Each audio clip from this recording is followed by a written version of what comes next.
छान सर. चार लोक जाणे चांगली गोष्ट आहे. चलो ठीक आहे. Not an issue. आपण मागच्या सेशन नंतर आता पुढे कंटिन्यू करायचा प्रयत्न करणार आहोत आजच्या सेशन मध्ये.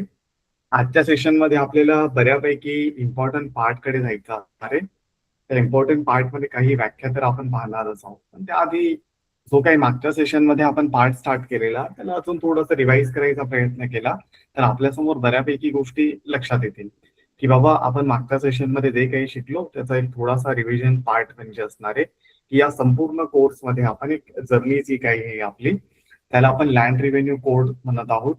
त्या लँड रिव्हेन्यू कोडच्या अंतर्गत ही सगळी जर्नी असणार आहे आणि यासाठी आपण हे पण बघायचा प्रयत्न केलेला की अशा काही सिच्युएशन ज्यामध्ये लँड रिव्हेन्यू विभाग जर काही करू शकला नाही तर त्या ठिकाणी सिव्हिल ऍक्ट किंवा क्रिमिनल ऍक्टची सुद्धा मदत वगैरे घेतली जाते. हा एक संपूर्ण पार्ट आपण बघायचा प्रयत्न केला होता. त्या सिच्युएशन मध्ये जेव्हा आपण पुढे जाण्याचा प्रयत्न केलेला त्यावेळेस लक्षात आलेलं आपल्या समोर की या संपूर्ण सिनेरिओसाठी आपल्या समोर भारताचे जेव्हा स्वातंत्र्यता मिळालं असेल त्या संपूर्ण सिच्युएशन मध्ये भाषेअंतर्गत प्रांत रचनावार जो काही राज्य तयार झाले त्या सिच्युएशन मध्ये आपण बघायचा प्रयत्न केलेला की महाराष्ट्राचा एक पर्टिक्युलर नकाशा आणि त्या नकाशाच्या अंतर्गत आपल्याला लक्षात आलेलं की वेगळे वेगळे तुकडे होते, वेगळे वेगळे प्रभाग होते आणि त्या सर्व प्रभागांना एकत्र आणल्यानंतर काही गोंधळ निर्माण झालेला. तो गोंधळ म्हणजे लँड रेव्हेन्यू मॉड्यूलसाठी जनरली प्रत्येक एरियासाठी वेगळं वेगळं मॉड्यूल अपलोड करणं किंवा ते वेगळे वेगळे ऍक्ट गाईडलाईन ज्या काही होत्या त्या इम्प्लिमेंट करणं तसं अवघड होतं. मग अशा सिच्युएशनसाठी आपण बघायचा प्रयत्न केलेला की एका पर्टिक्युलर स्टेट गव्हर्नमेंटने ज्या काही समितींचं गठन केलेलं त्या समितींचं गठन नंतर पुढे पुढे आपला हा जो काही महाराष्ट्र लँड रिव्हेन्यू कायदा असणार आहे त्या अंतर्गत तो पार्ट आपल्याला बघायला मिळतो. त्यानंतर सेम सिच्युएशन मध्ये आपण एक पर्टिक्युलर पार्ट बघायचा प्रयत्न केलेला की जेव्हाही आपण या तिन्ही जे काही different kind of Maharashtra land रेव्हेन्यूच्या पार्ट मध्ये जे डिफरंट काइंड ऑफ ऍक्ट बघायचा प्रयत्न केला होता. बॉम्बे लँड रेव्हेन्यू ऍक्ट असू शकेल किंवा मराठवाड्यासाठीचा वेगळा ऍक्ट असू शकेल, मध्य प्रांत संदर्भामधला एक वेगळा ऍक्ट असू शकेल. या सर्वांसाठी आपण 1961चा पार्ट मधले डॉक्टर बी एन देशमुख कमिटीचा एक पार्ट बघायचा प्रयत्न केलेला. त्या सिच्युएशन मध्ये मग आपण पुढे वळायचा प्रयत्न करतो त्यावेळेस आपल्याला लक्षात येतं की महाराष्ट्राला एक वेगळं अस्तित्व निर्माण व्हायचा आधी जसं की बी एन देशमुख कमिटी आपल्या समोर असते तशाच प्रकारे अजूनही 2-3 कमिटी आपल्याला बघायला मिळतात.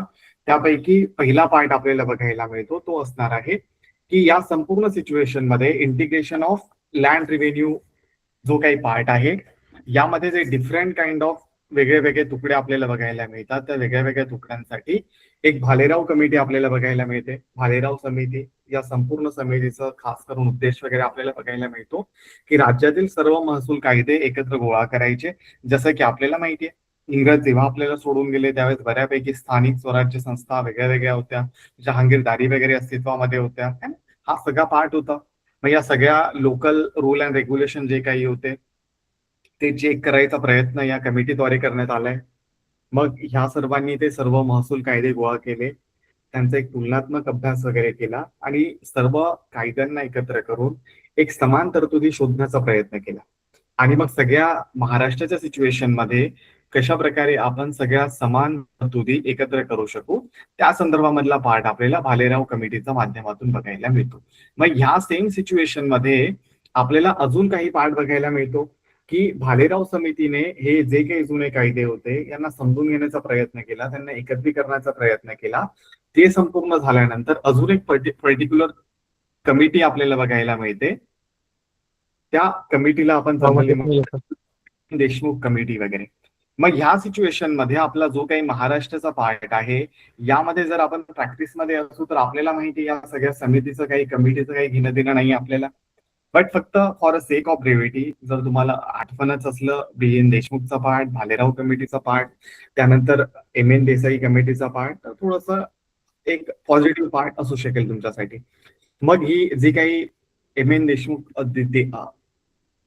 Just allow me a second. ठीक आहे. हा एम एन देसाई ही जी काही कमिटी असणार आहे जनरली ह्याचा अंतर्गत हा जो काही महाराष्ट्रामध्ये जे वेगळे वेगळे कायदे गोळा करण्यात आले त्यांना एकसंधी करण्यात आले त्यावरच पुढचा भाग म्हणून एक स्पेशल ऍक्ट तयार करण्यासाठी या कमिटीचं मोठं आपण सांगू शकू.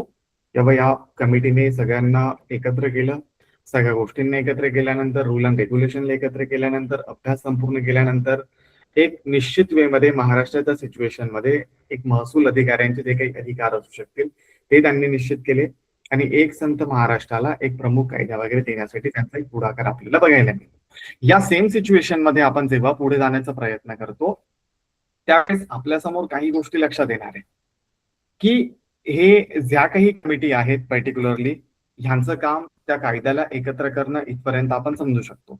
त्यानंतर पुढच्या सिच्युएशन मध्ये गेल्यानंतर आपल्याला असं लक्षात आलेलं की ह्या संपूर्ण कायद्याच्या अंतर्गत 16 प्रकरणं आपल्याला बघायला मिळणार आहेत, 337 कलम आपल्याला बघायला मिळणार आहे आणि या सर्व कलमांमध्ये आपण काही पार्ट एक स्पेशल वंचित कम्युनिटीसाठी सुद्धा ठेवण्यात आले, तो पण पार्ट आपण या संपूर्ण कायद्यामध्ये बघणार आहोत. मग ह्या सिच्युएशन मध्ये अजून पुढे जाण्याचा प्रयत्न आपण केलेला त्यावेळेस आपल्याला लक्षात आलेलं की कशा प्रकारे या संपूर्ण कायद्यामध्ये डिफरंट काइंड ऑफ अस्पेक्ट असणार आहे. त्याने त्या डिफरंट काइंड ऑफ अस्पेक्ट मध्ये आपण बघायचा प्रयत्न केलेला की ह्या संपूर्ण जमिनी ज्या काही असतात त्या संपूर्ण जमिनीवर जे काही महसूल गोळा करण्याचं काम व्यवस्थितपणे चालावं, जमिनीच्या हक्काची नोंद व्यवस्थितपणे घेण्यात यावी, पारदर्शकपणे घेण्यात यावी आणि ते संपूर्ण पारदर्शकपणे घेतल्यानंतर त्या संपूर्ण जमिनीला एक अपडेट करत राहणं गरजेचं होतं वेळोवेळी. तो पण एक पार्ट आपल्याला महसूल प्रशासना थ्रू बघायला मिळाला. त्यानंतर पुढच्या पार्ट मध्ये आपल्याला बघायला मिळालेलं की या संपूर्ण महसूल प्रशासनामध्ये बऱ्यापैकी व्यक्तींची नियुक्ती केली जाते. एकतर तलाठीपासून मंडळ अधिकारी असू शकतील, तहसीलदार असू शकतील, एसडीओ असू शकतील, कलेक्टर असू शकतील, विभागीय अधिकारी असू शकतील, उपविभागीय अधिकारी असू शकतील. हा एक संपूर्ण पार्ट आपल्याला बघायला मिळतो. त्यानंतर पुढच्या सिच्युएशन मध्ये अजून आपण बघायचा प्रयत्न केलेला की ह्या संपूर्ण कायद्यासाठी जेव्हा आपण डिफरंट काइंड ऑफ लँड वगैरे पाहत असतो त्या पर्टिक्युलर लँडसाठी डिफरंट काइंड ऑफ कायदेही अस्तित्वात असू शकतील. त्यासाठी तुकड्यांच्या संदर्भामधला एखादा पार्ट असेल की बाबा कमीत कमी तुकडा आपण किती करू शकतो, तर फ्रॅगमेंटेशनचा एक पार्ट आपल्याला बघायला मिळतो. आदिवासी विषयक जमिनींसाठी लँड लॉ रिव्हेन्यू वाला पार्ट तर आहेच आपल्यासाठी. बस पेसा ऍक्ट सुद्धा त्या ठिकाणी एक इम्प्लिमेंट झालेला आहे की बाबा काही अशा वस्ती ज्या आदिवासी बहुल भाग असला तिथे तर त्यांनाही काही संरक्षण प्राप्त झाले. जसे की नॉट ओनली फॉर महाराष्ट्राच्या सिनॅरिओ मध्ये आपल्याला काश्मीरच्या सिनॅरिओ मध्ये तेच बघायला मिळतं, आपल्याला झारखंडच्या सिनॅरिओ मध्ये बघायला मिळतं, छत्तीसगडच्या सिनॅरिओ मध्ये बघायला मिळतं. सेम पार्ट आपल्याला ज्यावेळेस आपण 7 सिस्टर बघत असतो, आसाम असेल, मेघालय असेल, मणिपूर असेल, नागालँड असणारे, मिझोरम असणारे, त्रिपुरा असणारे, या 7 सिस्टरला जेव्हा आपण बघायचा प्रयत्न करतो त्यावेळेस सुद्धा आदिवासींविषयक काही पार्ट आहे, त्यांनाही काही विशेष सवलती त्या ठिकाणी मिळतात. त्या ठिकाणी आपण डिरेक्टली जमिनी वगैरे घेऊ शकत नाही before private permission of government, किंवा बऱ्याच साऱ्या स्टेटमध्ये गव्हर्नमेंटलाही परमिशन देण्याचा अधिकार असतो जोपर्यंत एकदम अटीतटीची काही परिस्थिती येत नाही, एकदम इमर्जन्सी सिच्युएशन येत नाही तोपर्यंत. मग सेम पार्ट आपल्याला महाराष्ट्राच्या सिनॅरिओमध्ये बघायला मिळतात महाराष्ट्र लँड रेव्हेन्यू ऍक्टच्या अंतर्गत. ज्यावेळेस आपण एखाद्या आदिवासींच्या जमिनी संदर्भामध्ये बोलायचा प्रयत्न केला त्यावेळेस आपण अजून एक पार्ट कन्सिडर केलेला, ज्याला आपण म्हणत होतो जनरली की अशा प्रकारच्या जमिनी जिल्हाधिकाऱ्यांमार्फत एक स्पेशल परमिशन तुम्हाला घ्यावी लागेल किंवा मग स्टेट गव्हर्नमेंट मार्फत किंवा मंत्रालयामार्फत त्या स्पेशल जमिनीची परमिशन तुम्हाला घ्यावी लागेल. तेव्हाच त्या जमिनीचा व्यवहार, खरेदी विक्रीचा व्यवहार त्या ठिकाणी होत असतो. तो एक पार्ट आपण मागच्या सेशन मध्ये बघायचा प्रयत्न केलेला. सेम सिच्युएशन मध्ये जेव्हा अजून आपण पुढे जाण्याचा प्रयत्न करतो त्यावेळेस आपण समजून घेण्याचा प्रयत्न केलेला की हे जे काही पर्टिक्युलर ऍक्ट असणार आहे या ऍक्ट मध्ये आपल्याला विविध गोष्टी बघायला मिळतात. त्यामध्ये मग ह्या सिच्युएशन मध्ये या विविध गोष्टींमध्ये आपल्याला ज्या काही डेफिनेशन्स असणार आहेत त्या डेफिनेशनचा व्याख्यांबद्दल आपला एक थोडासा पार्ट असणार आहे, तो आजच्या सेशन मध्ये आपण कन्सिडर करायचा प्रयत्न वगैरे करू शकू. त्या संदर्भामधला पहिला पार्ट आपल्या समोर आहे. झाला आपण जमीन वगैरे म्हणत असतो तर समजा हे एक पर्टिक्युलर जमिनीचा भूभाग आपल्या समोर दिसत आहे. ह्याच भूभागाला आपण व्यवस्थितपणे जर बघायचा प्रयत्न केला तर समजा ही एक पर्टिक्युलर मॅपिंग आपण जर बघायचा प्रयत्न केला, ठीक आहे, we just go with the Nashik वाला पार्ट. ठीक आहे, स्क्रीन विजिबल असेल तुमच्या समोर. I am just sharing the screen again. अच्छा ठीक आहे, allow me a second, it is zoom होत आहे थोडासा. ओके, खूप ठीक आहे. ओके, हा एक जमिनीचा तुकडा. अच्छा, या ठिकाणी थोडासा विजिबल. ओके, चलो ठीक आहे, हरकत नाही. समजा हा एक पर्टिक्युलर जमिनीचा तुकडा आहे आपल्या समोर. या जमिनीच्या तुकड्याबद्दलची डेफिनेशन जर आपण बघायचा प्रयत्न केला, मग ती जमीन इथे शेत जमीन असू शकेल, एखादी जंगलाची जमीन असू शकेल, एखादी गावाची जमीन असू शकेल. पण जमीन विषयकच्या डेफिनेशन मध्ये आपल्याला काही मुद्दे बघायला मिळतात. ते मुद्दे म्हणजे असणार आहेत की या संपूर्ण सिच्युएशन मध्ये जेव्हाही आपण या जमिनीबद्दल त्याच्या डेफिनेशन बद्दल बघायचा प्रयत्न करतो, that definition is giving us information regarding the की एक जमीन म्हणजे फक्त जमिनीचा वरचाच भाग नाहीये, किंवा ही जर जमिनीचा तुकडा आपण म्हणत असू, ती नाशिकची जमीन असो, एखादा गाव, एखादा तालुका, एखादा जिल्हा, एखादं राज्य, एखादा देश, सर्व पृथ्वी का म्हणू, या संपूर्ण सिच्युएशन मध्ये लँड रेव्हेन्यूचा ऍक्ट जो काही आहे, it is giving us definition regarding the जमीन. ती जमीन म्हणजे असणार आहे की बाबा या जमिनीचा तर भाग आहेच आहे, पण या जमिनीवर उपलब्ध असलेल्या जेवढ्याही गोष्टी, जसं की या जमिनीवर पर्टिक्युलरली विहीर असणारे, एखादं घर असणारे, एखादं झाड असणारे, एखादं पीक असणारे, हा संपूर्ण पार्ट तर असणारच आहे. या व्यतिरिक्त या संपूर्ण जमिनीच्या डेफिनेशन मध्ये अजून काही पार्ट आपल्याला लक्षात येतो. तो म्हणजे असणार आहे की ही जमीन म्हणजे फक्त वर असलेली जमीन नाहीये. या जमिनीचा भाग म्हणजे फक्त एखादा शेतीचा तुकडा वगैरे नाहीये, एखादा इमारतीचा तुकडा नाहीये.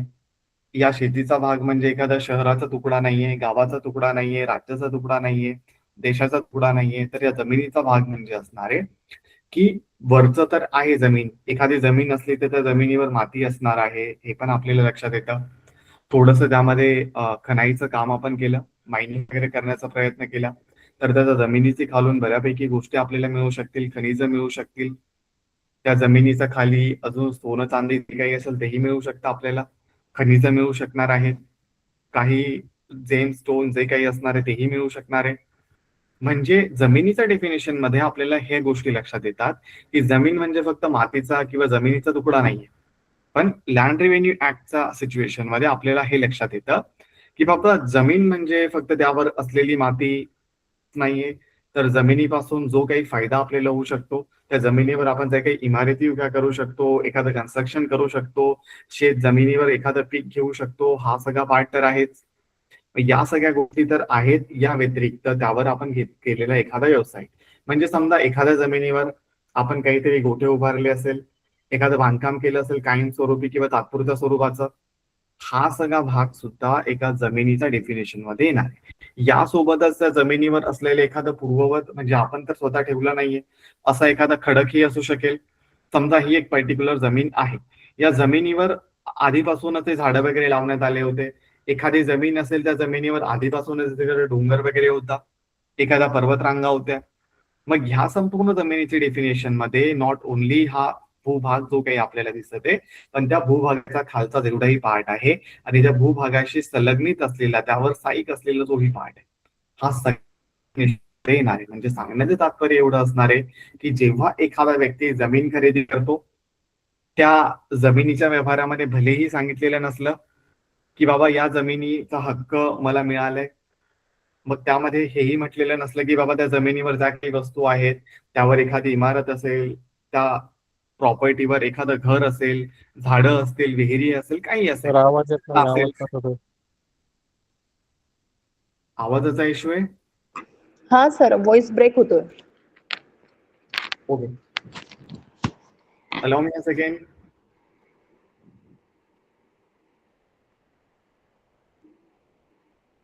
अच्छा ठीक आहे, it is okay now. Yes sir.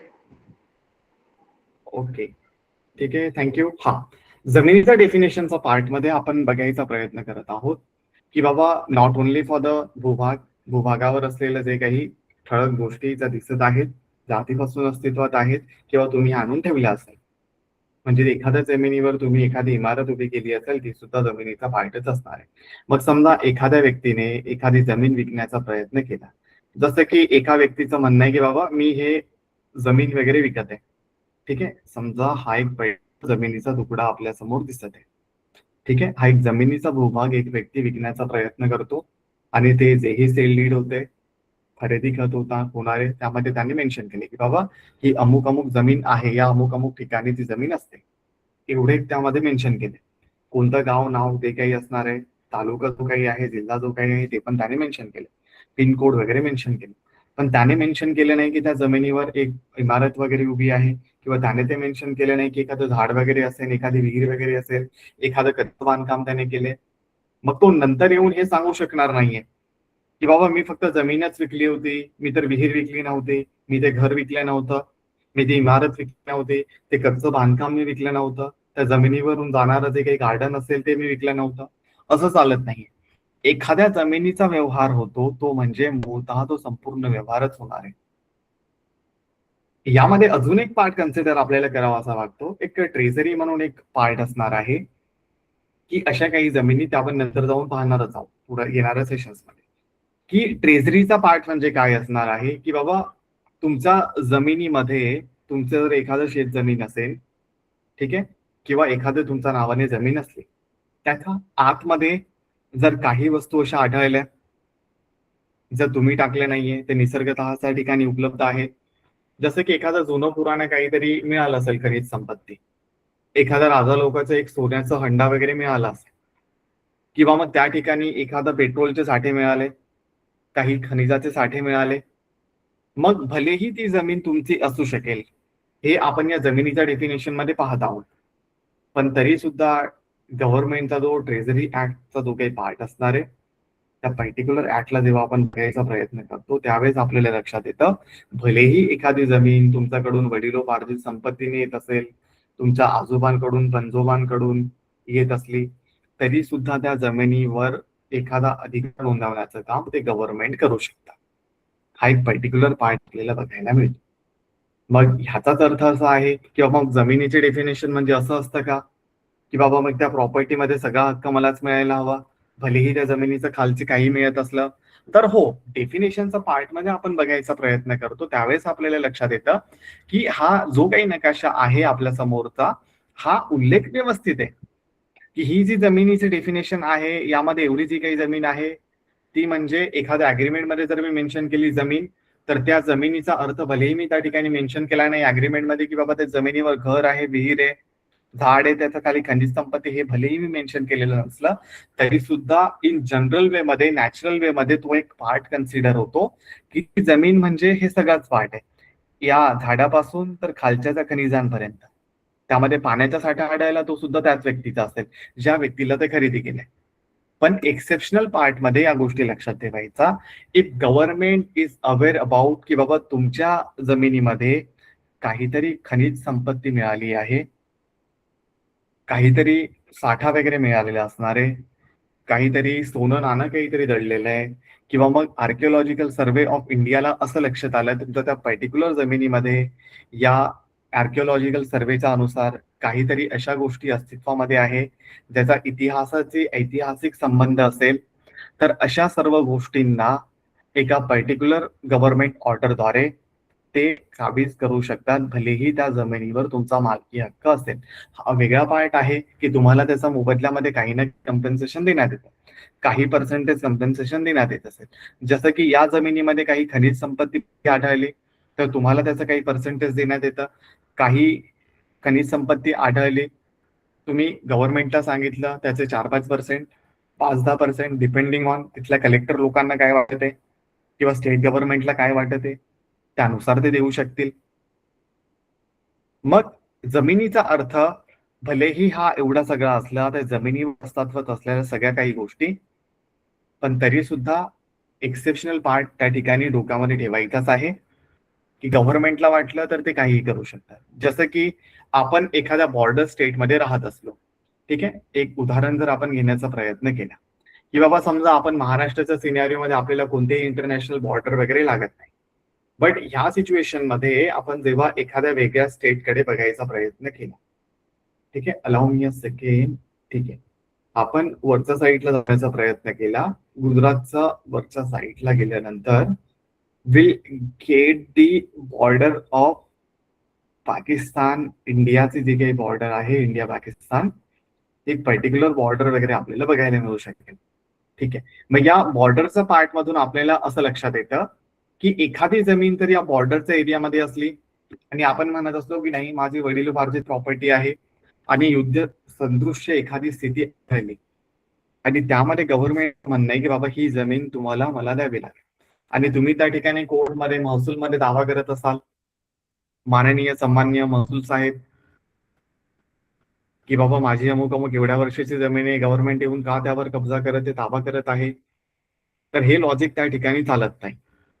सांगण्याचं तात्पर्य एवढं असणार आहे, इफ गव्हर्नमेंटला काही इमर्जन्सी सिच्युएशन आली तर भलेही ती जमीन, त्या जमिनीचा वरचा खालचा सगळा भूभाग तुमचा असला, पण गव्हर्नमेंट इज इलिजिबल, ते तुमच्या जमिनीवर ताबा घेऊ शकतील तात्पुरत्या स्वरूपासाठी किंवा मग कायम स्वरूपासाठी.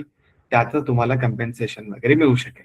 ह्या सेम जमिनीच्या डेफिनेशन बद्दल जेव्हा आपण बघायचा प्रयत्न करतो त्यावेळेस आपल्याला बऱ्यापैकी गोष्टी लक्षात येतात की बाबा बऱ्याच साऱ्या एरियामध्ये जमीनच्या डेफिनेशन बद्दल जेव्हा आपण बघायचा प्रयत्न करतो की बाबा एक पर्टिक्युलर जमीन आहे, त्याची डेफिनेशन नुसार ती जमीन माझी आहे, माझं वडिलोपार्जित ती प्रॉपर्टी आहे, त्यामुळे ती जमीन माझी आहे, एवढा सगळा पार्ट आपल्याला लक्षात आला. बट तरी सुद्धा समजा एखाद्या जमिनीच्या प्रकल्पामध्ये आपल्याला असं लक्षात येतं गव्हर्नमेंटने काहीतरी प्रकल्प तयार करायचं ठरवलं त्या ठिकाणी, की बाबा हे जे काही जमीन आहे, या जमिनी कसं आहे, ही जमीन थोडस एखाद्या तलावापासून जवळ आहे, त्यामुळे या जमिनीजवळ आम्हाला काहीतरी प्रकल्प उभा करायचा आहे आणि त्याच्याने त्या ठिकाणी एक रिसर्च सेंटर उभं करायचं आहे, आम्हाला एखादा कंपनीचा प्रकल्प उभा करायचा आहे.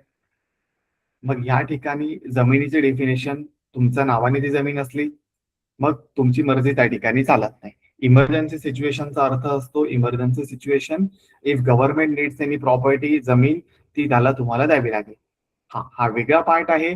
सिव्हिल तऱ्हेच्या केसेस तुम्ही त्याविरुद्ध लढू शकतात. जर तुम्हाला पुरेसा कम्पेन्सेशन मिळाला नाही तरी सुद्धा पण गव्हर्नमेंटला एक थोडासा एक झुकतं माप कोर्टद्वारे तरी देण्यात येते. मग तो पण एक पार्ट असणार आहे. हा एक संपूर्ण पार्ट आपल्याला जमिनीच्या डिफिनेशनच्या माध्यमातून बघायला मिळतो. म्हणजे काय आहे याचा अर्थ, जेव्हाही एखादा व्यक्ती जमीन खरेदी करेल किंवा तुम्ही एखादी जमीन विकत असाल त्यावेळेस त्या अग्रीमेंटमध्ये, त्या खरेदी खतामध्ये, त्या करारामध्ये भलेही त्या जमिनीच्या उल्लेखामध्ये एखाद्या जमिनीवर असलेलं, जमिनी खाली असलेल्या एखाद्या गोष्टीचा उल्लेख नसला तरी सुद्धा त्या सगळ्या गोष्टी तुमच्याच नावाने ते ट्रान्सफर होतील.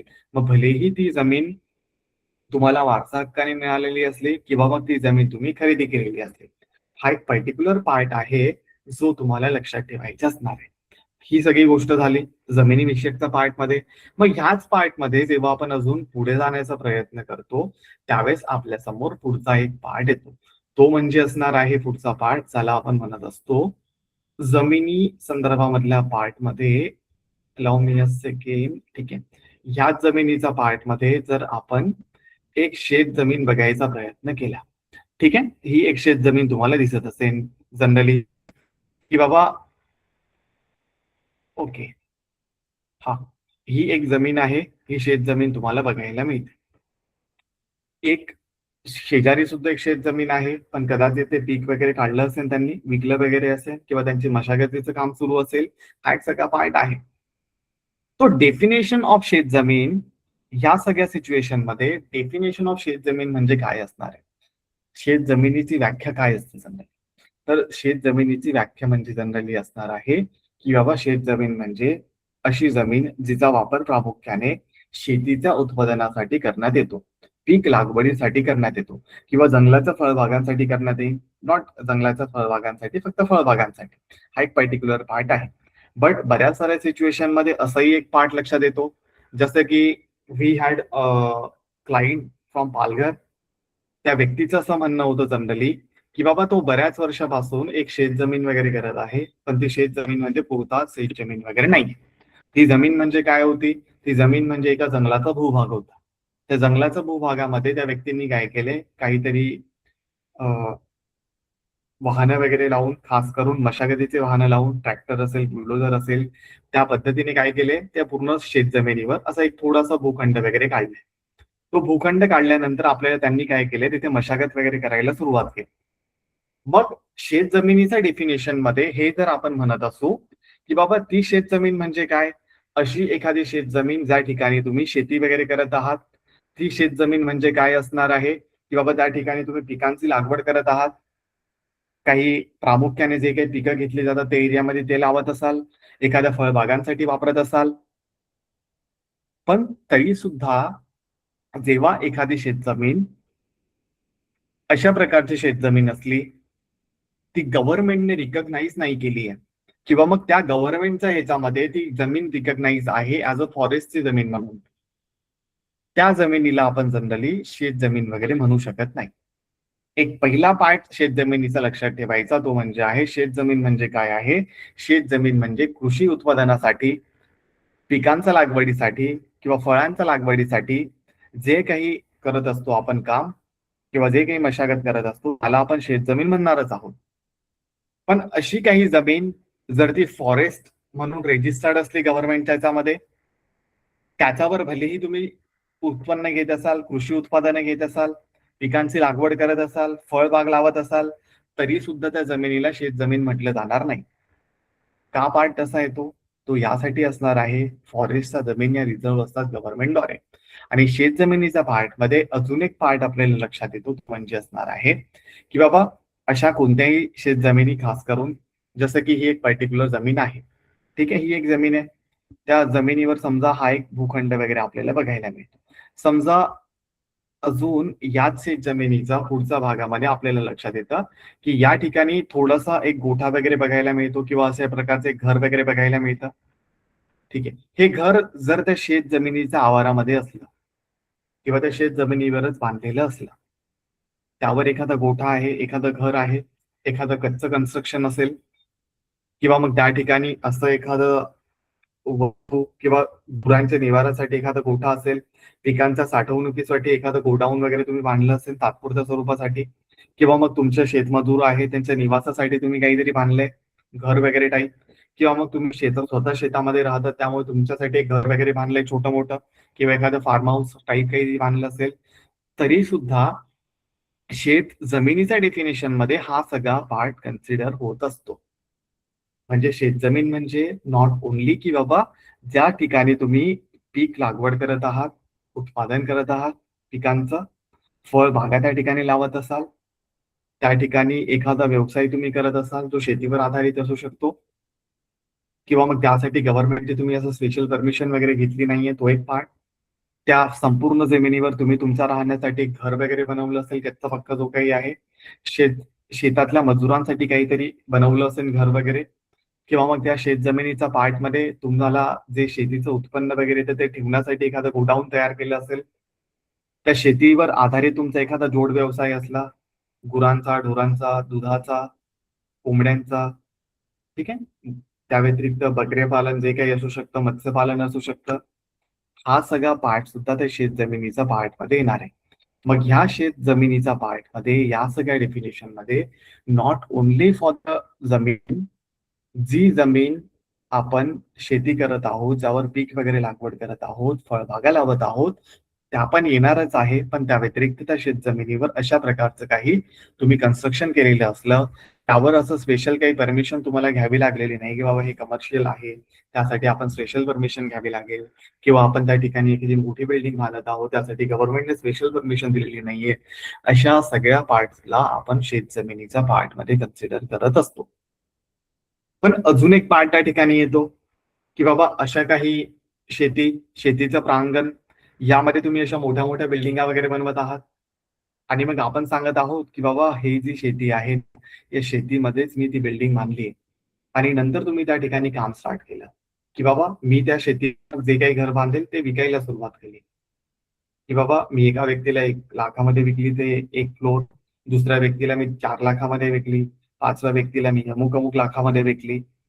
तर अशा सिच्युएशन मध्ये कोर्टला किंवा जे काही गव्हर्नमेंट असणार आहे त्यालाही जर असं लक्षात आलं की तुमची जी काही जमीन आहे त्या जमिनीवर तुम्ही ती इमारत उभी केलेली असणार आहे, आणि ह्या इमारतीमधून तुम्ही एक गैरवाजवी फायदा घेण्याचा प्रयत्न करत आहात कमर्शियल मॅटरमध्ये, मग अशी जर सिच्युएशन लक्षात आली तर त्या जमिनीवर असलेल्या त्या इमारतीला तर सगळ्यात आधी गैर इलिगल मानण्यात येईल. कारण की अशा प्रकारचा जर कमर्शियल पार्ट तुम्ही करण्याचा प्रयत्न करता कोणत्याही शेत जमिनीवर, you need the special permission from the government.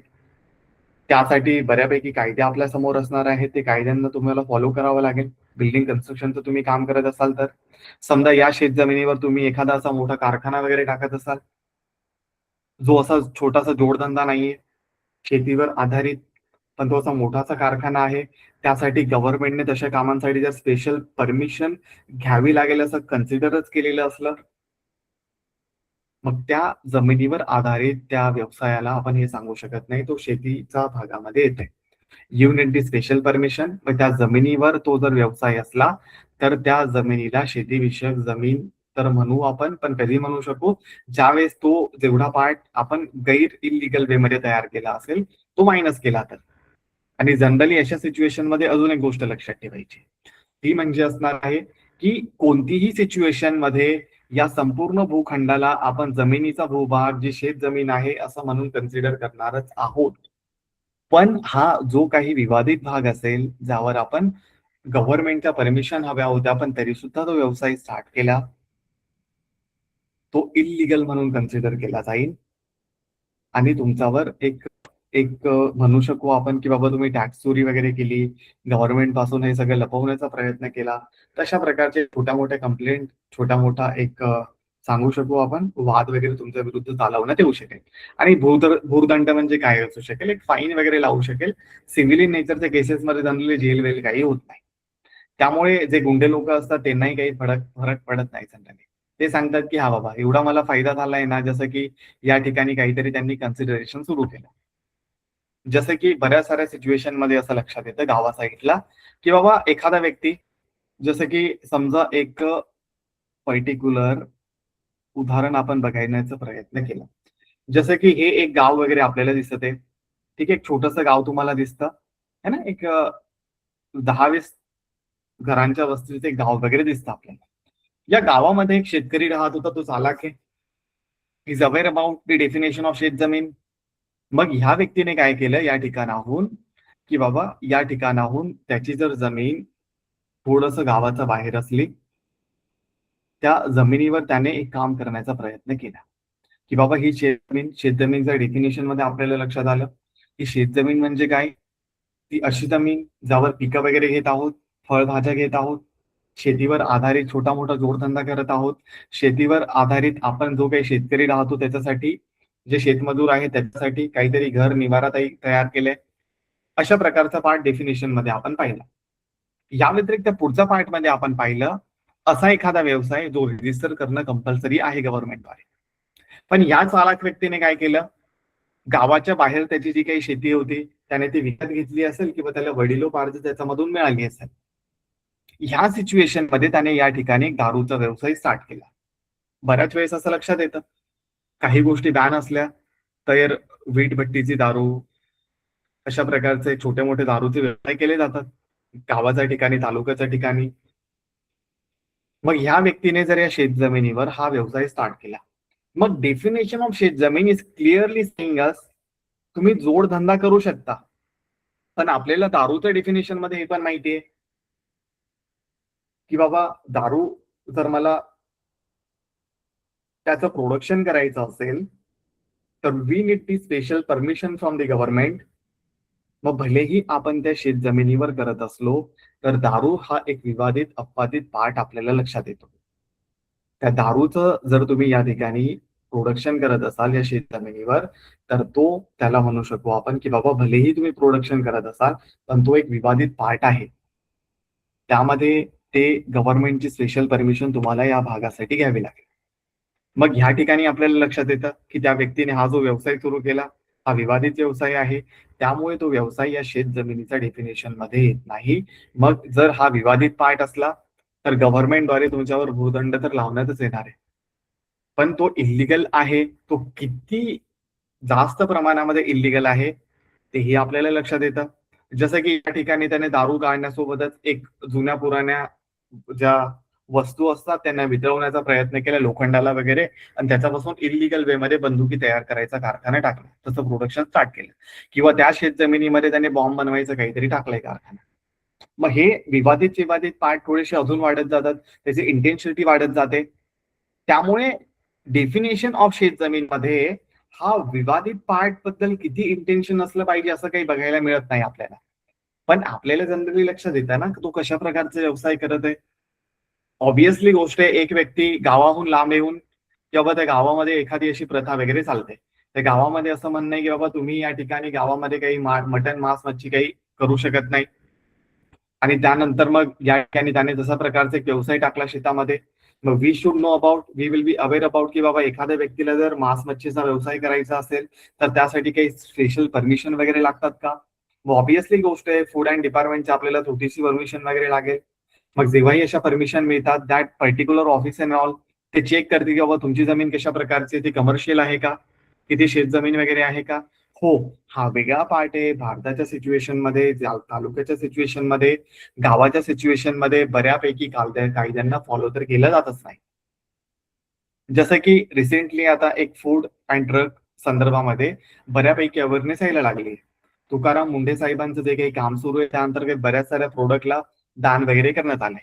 पण तरी सुद्धा ते प्रोडक्ट बऱ्याच साऱ्या ठिकाणी गावावर सर्रासपणे विकले जातात. मग भलेही ते बॅन असले तरी सुद्धा त्याचे व्यवसायही त्या ठिकाणी सुरू आहेत असंही आपल्याला लक्षात येतं. त्यामुळे या शेत जमिनीचा पार्ट मध्ये एक गोष्ट लक्षात ठेवायची आहे, बऱ्यापैकी व्यवसाय त्या ठिकाणी चालत असलेले आपल्याला दिसत असतात. पण याचा अर्थ असा नाही की ते इलिगल नाहीये. डिफेंड करत असणार आहे की बाबा तो जो व्यवसाय आहे त्याची डेफिनेशन काय आहे, त्याला स्पेशल परमिशन वगैरे गव्हर्नमेंट घ्यावी लागते का, तो एक संपूर्ण पार्ट.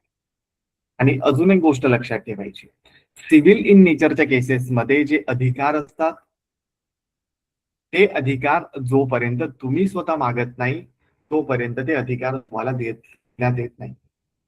याचा अर्थ असा होतो की बाबा त्या जमिनीवर तुमचं एखादा मूळ मालकी असली, ते शेत जमीन नसली, त्यावर तुमचा मूळ मालक म्हणून तुम्ही अधिकार प्रस्थापित करत असाल. मग समजा एक आजोबा होते, त्या आजोबांचं एक मूल, त्या मुलाचे मुलं, अशा प्रकारचे 3-4 जनरेशन जातात. आणि जे नातूपंतू आहे त्यांना या जमिनीवर हक्क वगैरे मागायचा आहे. मग गव्हर्नमेंटला काही स्वप्न पडणार आहे का, राज्य सरकारला, त्या जिल्हाधिकाऱ्यांना, तहसीलदारांना, तलाठ्यांना, मुख्यमंत्र्यांना, प्रधानमंत्रीला, राष्ट्रपतींना की बाबा हो हा व्यक्ती होता, याची डेथ झाली, त्याचीही डेथ झाली, त्याच्या मुलांचीही डेथ झाली, आता त्याचे नातू आहेत त्यांना या जमिनीमध्ये अधिकार मिळायला हवे. तर असं कदापि होत नाही. म्हणजे काय आहे याचा अर्थ, सिव्हिल इन नेचरचे अधिकार, दिवाणी स्वरूपाचे अधिकार एखाद्या व्यक्तीला हवे असेल तर त्या अधिकारांसाठी त्याने स्वतः बोलणी करायला हवी. जोपर्यंत तो स्वतः बोलणी करत नाही तोपर्यंत त्याला तो अधिकार देण्यात येत नाही. क्रिमिनल पार्ट असला तर क्रिमिनल पार्ट मध्ये लक्षात ठेवायचे, एखाद्या गव्हर्नमेंटची ही गरज असते किंवा त्यांच्यावर ते बर्डन असतं की त्यांनी त्या देशाचं, त्यांनी त्या राज्याचं, तालुक्याचं, जिल्ह्याचं, गावाचं लॉ अँड ऑर्डर मेंटेन ठेवावा. शांतता भंग होणार नाही याची सर्व काळजी गव्हर्नमेंटने घ्यावी. कधी? क्रिमिनल पार्टमध्ये.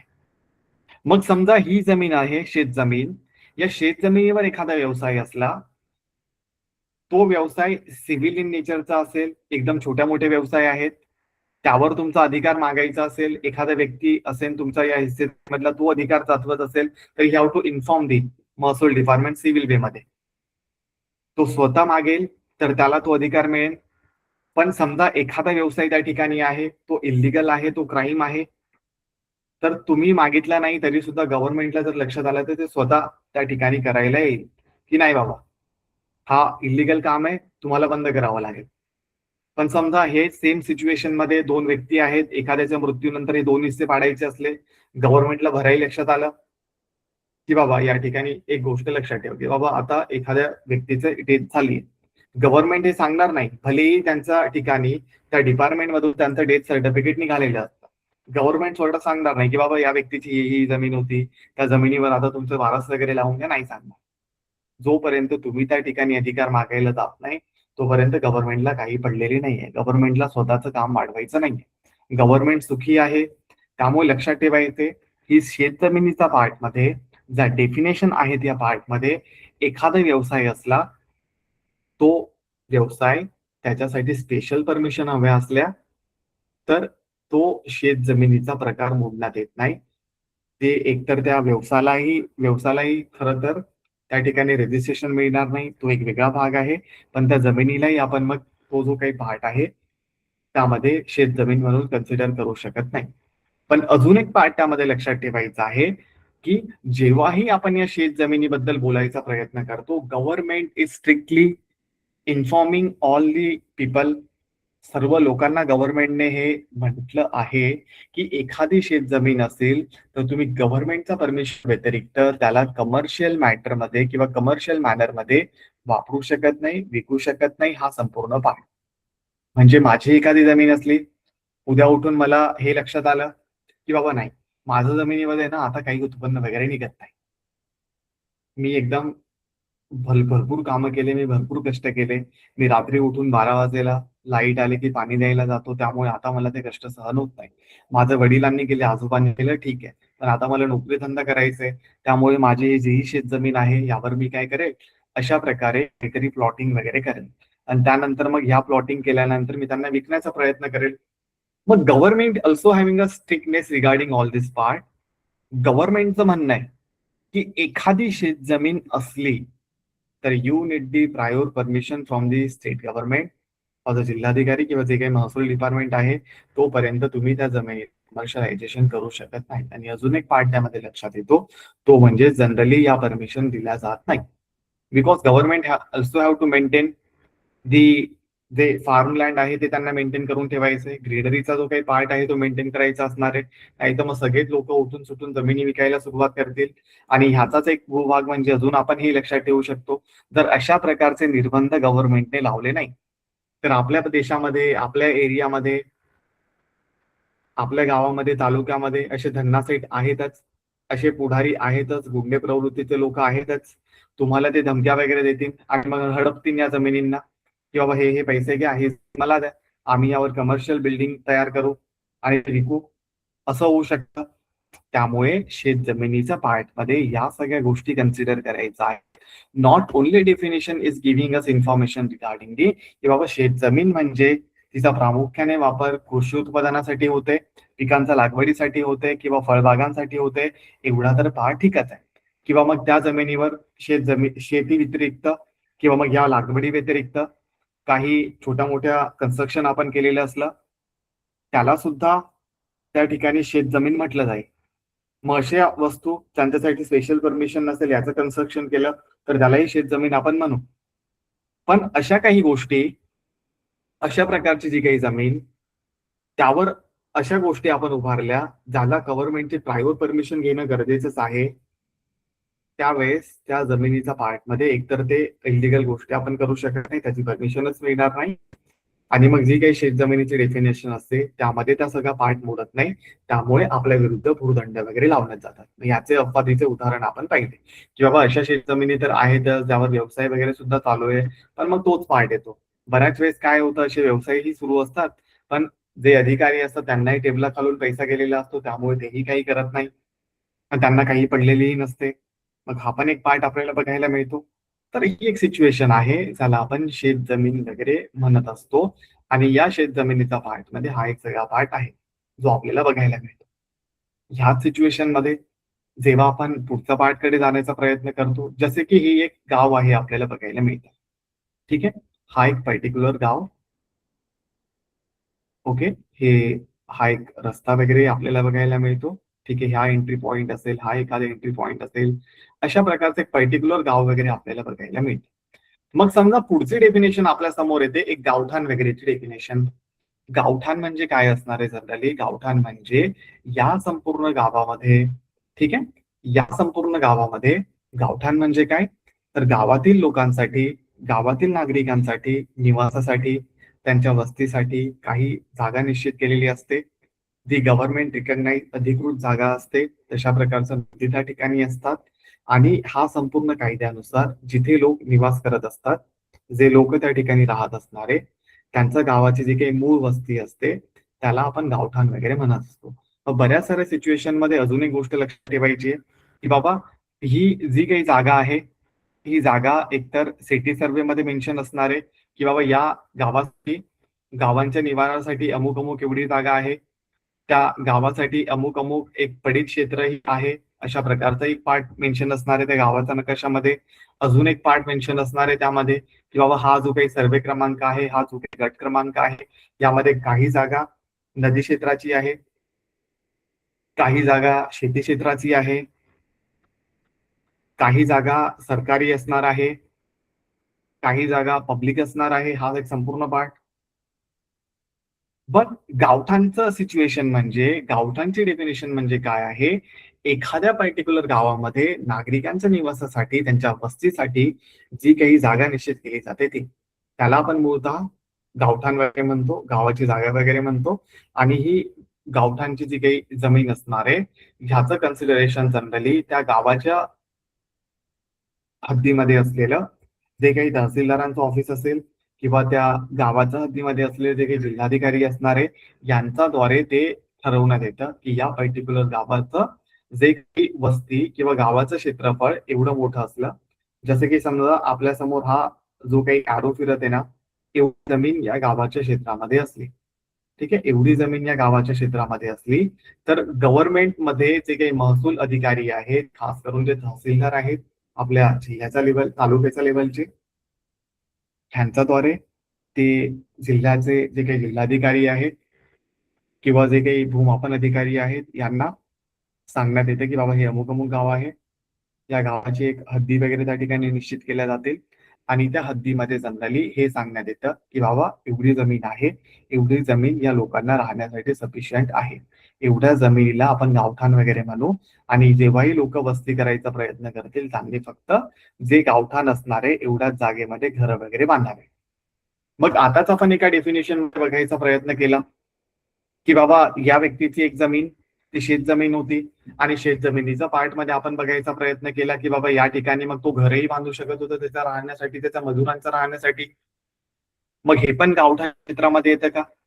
ह्यालाही गावठाण म्हणत असतो का? तर नाही. भलेही त्या शेतीच्या क्षेत्रावर आपण एखादं घर बांधून राहत असलो, आपल्या शेतमजुरांसाठी त्या ठिकाणी एक वस्ती तयार केलेली असली तात्पुरत्या राहण्यासाठी, त्याला आपण गावठाण म्हणणार नाही. गावठाणचे डेफिनेशन म्हणजे काय आहे, त्या गावात राहणाऱ्या सर्व लोकांसाठी एक क्षेत्र अलॉट केलं जातं, ते क्षेत्र म्हणजे गावठाण. या आपल्या शेतामध्ये आपण काही सर्व गावाचं लोकांना घेऊन येणार आहोत का ठेवण्यासाठी, राहण्यासाठी? नाही ना. आपण फक्त आपल्या पुरतं राहणार आहोत. आपण भलेही गावाचा नागरिक असलो तरी सुद्धा या क्षेत्रफळामध्ये ही जर शेतजमीन आपली असली तर आपण राहू, आपले मुलं बाळ तेवढेच राहतील, सर्व गावाला आपण इथे ठेवणार नाहीये. हो, हा वेगळा पार्ट आहे काही तात्पुरत्या स्वरूपासाठी. या व्यक्तींना आपण सांगू शकू की हा बाबा या ठिकाणी पूर वगैरे आलाय, ही जी काही नदी वाहत होती त्या नदीचं पाणी वाढल्यामुळे इकडचं जे काही क्षेत्र होतं ते क्षेत्रामध्ये आपण तात्पुरत्या स्वरूपासाठी राहू. मग ह्या क्षेत्राला आपण तात्पुरत्या स्वरूपासाठी राहत आहोत, ही शेत जमीन आहे म्हणून याला आपण गावठाण म्हणू का? नाही. डेफिनेशन ऑफ गावठाण इज क्लिअरली सेइंग अस की बाबा जे जिल्हाधिकारी असणार आहेत किंवा जे भूमापन अधिकारी असणार आहेत ह्यांच्याद्वारे त्या गावाच्या वस्तीमध्ये एक पर्टिक्युलर क्षेत्र जे काही असतं ते घोषित केलं जातं, ते मेन्शन असणार आहे त्या सर्वेमध्ये. त्या गावाच्या नकाशामध्ये इट विल बी मेन्शन की बाबा या गावात अमुक अमुक क्षेत्र आहे त्याला गावठाण म्हणण्यात येईल आणि या गावातल्या लोकांना तेवढ्याच क्षेत्रामध्ये वस्ती करून राहता येईल. असं कोणीही शहाणपणा करून दुसऱ्या ठिकाणी जाऊन अशा वस्ती वगैरे करू शकत नाही. मग ही झाली डेफिनेशन ऑफ गावठाण. पण अजून एक पार्ट या ठिकाणी लक्षात ठेवायचं आहे की काही वस्ती, काही डेफिनेशन अशाही असतात की बाबा एनी, जसं की हा एक पर्टिक्युलर पार्ट सोडा, ठीक आहे, हा एक पर्टिक्युलर पार्ट सोडल्यानंतर I am just giving you one of the example. जसं की if you are aware about the Nandurbar और you are aware about the गडचिरोलीचा पार्ट बद्दल माहितीये तुम्हाला, पालघरच्या पार्ट बद्दल माहितीये, चंद्रपूरचा पार्ट बद्दल माहितीये, त्या ठिकाणी आपल्याला लक्षात येतं की बाबा हे जेवढेही पार्ट आहेत ना ह्यांना आपण आदिवासी क्षेत्र म्हणून म्हणत असतो किंवा यांना कन्सिडर केले जातं. जसं की पालघरला आपण आदिवासी जिल्हा वगैरे म्हणत आहोत. मग ह्या आदिवासी जिल्ह्यांच्या क्षेत्रामध्ये जर एखादी वस्ती आहे ती वस्ती एखाद्या जंगलामध्ये राहते. ठीक आहे. मग समजा या ठिकाणी एखादं जंगल आहे, त्या ठिकाणची एखादी आदिवासी वस्ती असेल, मग अशा डेफिनेशन मध्ये जे गावठाणचं क्षेत्र असलं, भलेही ती डेफिनेशन असली गावठाणच्या क्षेत्राची, पण तरी सुद्धा त्या सर्व्हेमध्ये असंही मेन्शन असतं की बाबा एवढीशी जी काही जागा आहे ना, यावरच सर्वांनी राहायचंय. बट असे आदिवासी क्षेत्र ज्या ठिकाणी गावामध्ये जिल्हाधिकाऱ्यांनी मेन्शन केले एवढीच जी काही जमीन आहे आधी इथेच त्या ठिकाणी राहायचंय लोकांनी, तरी सुद्धा ते अपवाद आदिवासी क्षेत्रासाठी असणार आहेत.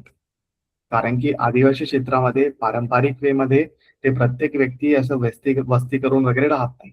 कुणी राहतं या शेतामध्ये, कुणी राहतं या शेतामध्ये, कुणी राहतं त्या शेतामध्ये, असं एकत्र वस्ती करून ते राहत नाहीये. त्यामुळे गावठाणच्या डेफिनेशनचा जो काही पार्ट असतो, बऱ्याच वेळेस पेसा ऍक्ट जो काही आहे त्याचा अंतर्गत आपल्याला हा बघायला मिळतो की गावठाणची डेफिनेशन थोडीशी मागे पडते.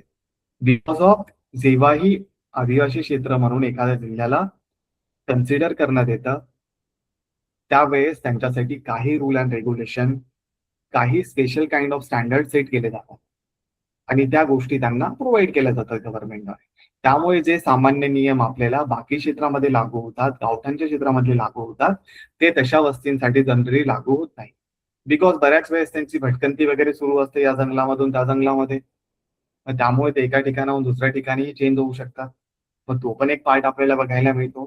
तो let's come to the point. गावठाण क्षेत्राचा पार्ट म्हणजे असणार आहे की बाबा हे जे काही क्षेत्र आपण बघायचा प्रयत्न करत आहोत, ते म्हणजे ज्या काही जमिनी आहेत, ठीक आहे, त्या जमिनीमध्ये प्रत्येक सेंटर म्हणजे जिल्हाधिकारी असणार आहेत, भूमापन अधिकारी असणार आहेत, त्या पर्टिक्युलर जमिनीसाठी अमुक अमुक जागा व्यवस्थापित करून देतात की बाबा तुम्ही या गावाचे व्यक्ती आहात, तुम्ही या गावाच्या एवढ्या एरियामध्ये राहायचंय, बाकीचा एरियामध्ये तुम्ही राहू शकत नाही.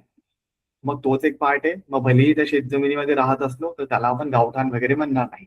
मग ह्या पार्टमध्ये अजून काही गोष्टी लक्षात ठेवायचं असणार आहे की बाबा या गावठाणच्या जमिनीवर जनरली जे काही शेतसारा वगैरे असणार आहे किंवा कृषी महसूल ज्याला आपण म्हणत असतो, तो जनरली घेतला वगैरे जात नाही, तो महाग असतो जनरली. बऱ्याच वेळेस गावठाणच्या हद्दीमध्ये घरांना लागू असलेली जी काही परसबाग असणार आहे, परसबागेसाठी वापरलेली छोटीशी जमीन वगैरे असू शकते, ती पण त्या ठिकाणी एक जमीन म्हणून कन्सिडर केली जाऊ शकेल. त्याला एक नंतरचा एक पार्ट असतो, पारडी जमीन म्हणून तो एक पार्ट असणार आहे, तो आपण नंतर पाहू. पण सध्याच्या डेफिनेशन मध्ये एक पार्ट लक्षात ठेवायचंय. वेनेवर अशा प्रकारच्या गावठाणच्या ज्या काही जागा असणार आहेत, या गावठाणच्या जागांपैकी अजून एक डेफिनेशन त्यामध्ये ऍड होते. ती म्हणजे की बाबा अशा काही वस्ती, जसं की we had one of the case, अहमदनगरचा एक पर्टिक्युलर व्यक्ती आहे, ठीक आहे, त्या व्यक्तीचं एक केस आमच्याकडे आता रिसेंटली 4-5 दिवसापासून फिरत आहे. त्या केसमध्ये पर्टिक्युलरली काय झालंय, हा व्यक्ती काय आहे, एका गावठाणच्या क्षेत्रामध्ये राहते की बाबा या क्षेत्राला जिल्हाधिकाऱ्यांनी किंवा भूमापन अधिकाऱ्यांनी गावठाण क्षेत्र म्हणून घोषित केलंय. त्या व्यक्तीने या अशा प्रकारच्या जमिनीमध्ये वस्ती वगैरे केली, हे आपण कन्सिडर करू. ठीक आहे. अच्छा, चलो हे स्कूल वगैरे आहे ते सोडा, ठीक आहे. समजा ही अशा प्रकारची त्याची एक वस्ती वगैरे आहे, हे आपण कन्सिडर केलं. त्या पर्टिक्युलर केसमध्ये काय आहे सिच्युएशन की बाबा या जमिनीवर जिला गावठाण म्हणून म्हणण्यात आलंय, 1 जागा, 2 जागा, 3 जागा, अशा प्रकारे 3-4 घरं आहेत. त्यापैकी ग्रामसेवक वगैरेने वगैरेंनी या गावठाणच्या जमिनीवर या 2-3 लोकांना, जसं की घरकुल बद्दल योजनेबद्दल तुम्ही ऐकलं असेल, केंद्र सरकारची एक पर्टिक्युलर योजना आहे, त्या ठिकाणी गावातील प्रत्येक व्यक्तीला, देशातील प्रत्येक व्यक्तीला घर मिळावं, त्यासाठी घरकुल योजनेच्या अंतर्गत त्या व्यक्तींना काही घरं वगैरे अलॉट होतात. मग या पर्टिक्युलर केसमध्ये झालं असं आहे की बाबा अशा प्रकारची जी काही जमीन त्याला अलॉट झाली होती आणि त्यांची वस्ती त्या ठिकाणी 40 वर्षापेक्षा जास्त काळापासून आहे, आणि मग ह्या जमिनीवर 2-3 लोक आहेत, त्यांना तर 8 नंबरचा दाखला मिळाला. 8 नंबरचा दाखला म्हणजे काय असणार आहे जनरली की बाबा जे काही ग्रामपंचायत वगैरे असतात, ते एक सिटी सर्वे वगैरे करून देतात की बाबा त्याला एक प्रॉपर्टी कार्ड आपण म्हणू शकू, की त्यांचं असं म्हणणं असणार आहे नमुना क्रमांक 8 द्वारे की बाबा अमुक अमुक व्यक्ती अमुक अमुक या ठिकाणी राहतो. तो या ठिकाणचा रहिवासी आहे. त्यामुळे त्या जमिनीचा हा अमुक अमुक क्रमांक आहे आणि त्या अमुक अमुक क्रमांकावर हा गृहस्थ वगैरे राहतो, हा ग्रामस्थ आहे तो राहतो. मग ह्या संपूर्ण सिच्युएशन मध्ये अशी कंडिशन आहे, दोन व्यक्तींना तर ते 8 नंबरचा दाखला मिळालाय.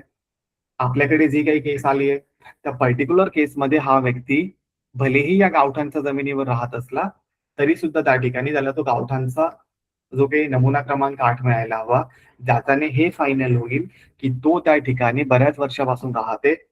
त्या ठिकाणी हे लक्षात येईल नमुना क्रमांक 8 वरून तो या गावठाणच्या जमिनीमधला एक ग्रामस्थ आहे, तो रहिवासी आहे त्या पर्टिक्युलर गावाचा, तो त्याला मिळत नाहीये. मग हा नमुना क्रमांक 8 हा डिरेक्टली गावठाणच्या क्षेत्रामध्ये का कन्सिडर असणार आहे?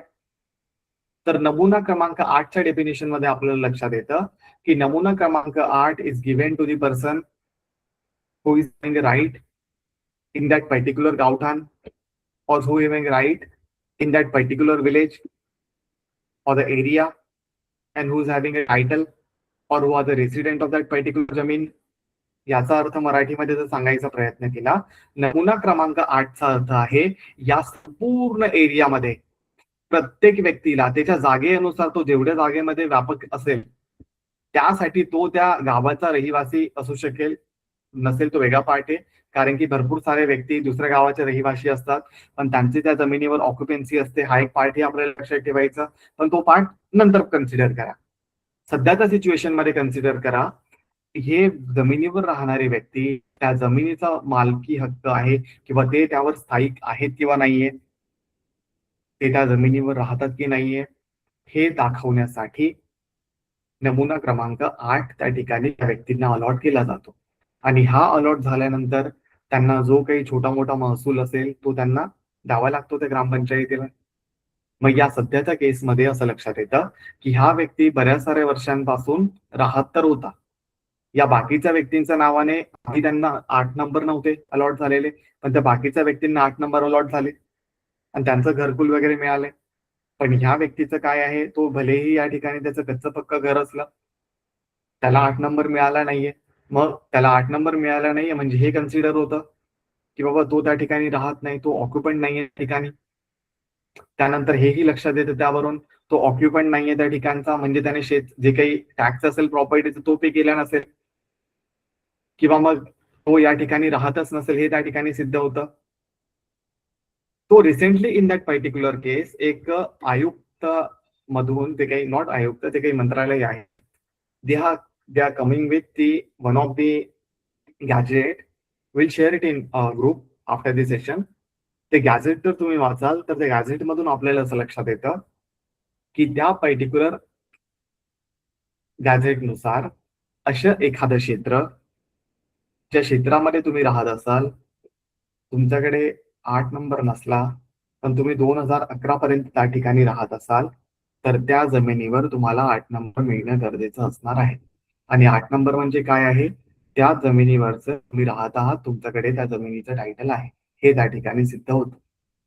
मग या जमिनीच्या खरेदी विक्रीसाठीही ते 8 नंबर तुम्हाला कामात येईल. या जमिनीवर तुम्हाला एखादं सोयी सुविधा घ्यायचं असेल त्यासाठी ती कामात येईल. किंवा मग या जमिनीवर तुम्ही मूळ मालक आहात, ती जमीन तुमच्या वारसांपर्यंत पोहोचवायची असेल तुमच्या मेल्यानंतर त्यासाठी 8 नंबर कामात येईल. त्याच्यावरून हा सगळा पाठ लक्षात येतो. म्हणजे या गावठाणच्या क्षेत्रामध्ये या व्यक्तीची जेव्हा केस सॉल्व्ह करण्याचा प्रयत्न करण्यात आला त्यावेळेस हे पर्टिक्युलर गॅजेट जे काही आहे जे मंत्रालयामधून पास करण्यात आले रिसेंटली ते कामात येते आपल्याला. तर त्याच्याने काय होणार आहे, त्या व्यक्तीला भलेही त्या ग्रामपंचायतीमधून ते नमुना क्रमांक 8 मिळालेला नसला, भलेही तो 40 वर्षापासून राहत होता गावठाण क्षेत्रामध्ये, तरी सुद्धा त्या व्यक्तीला मग त्या गॅजेटेड कॉपीमध्ये काही कागदपत्र वगैरे कन्सिडर करण्यात आले.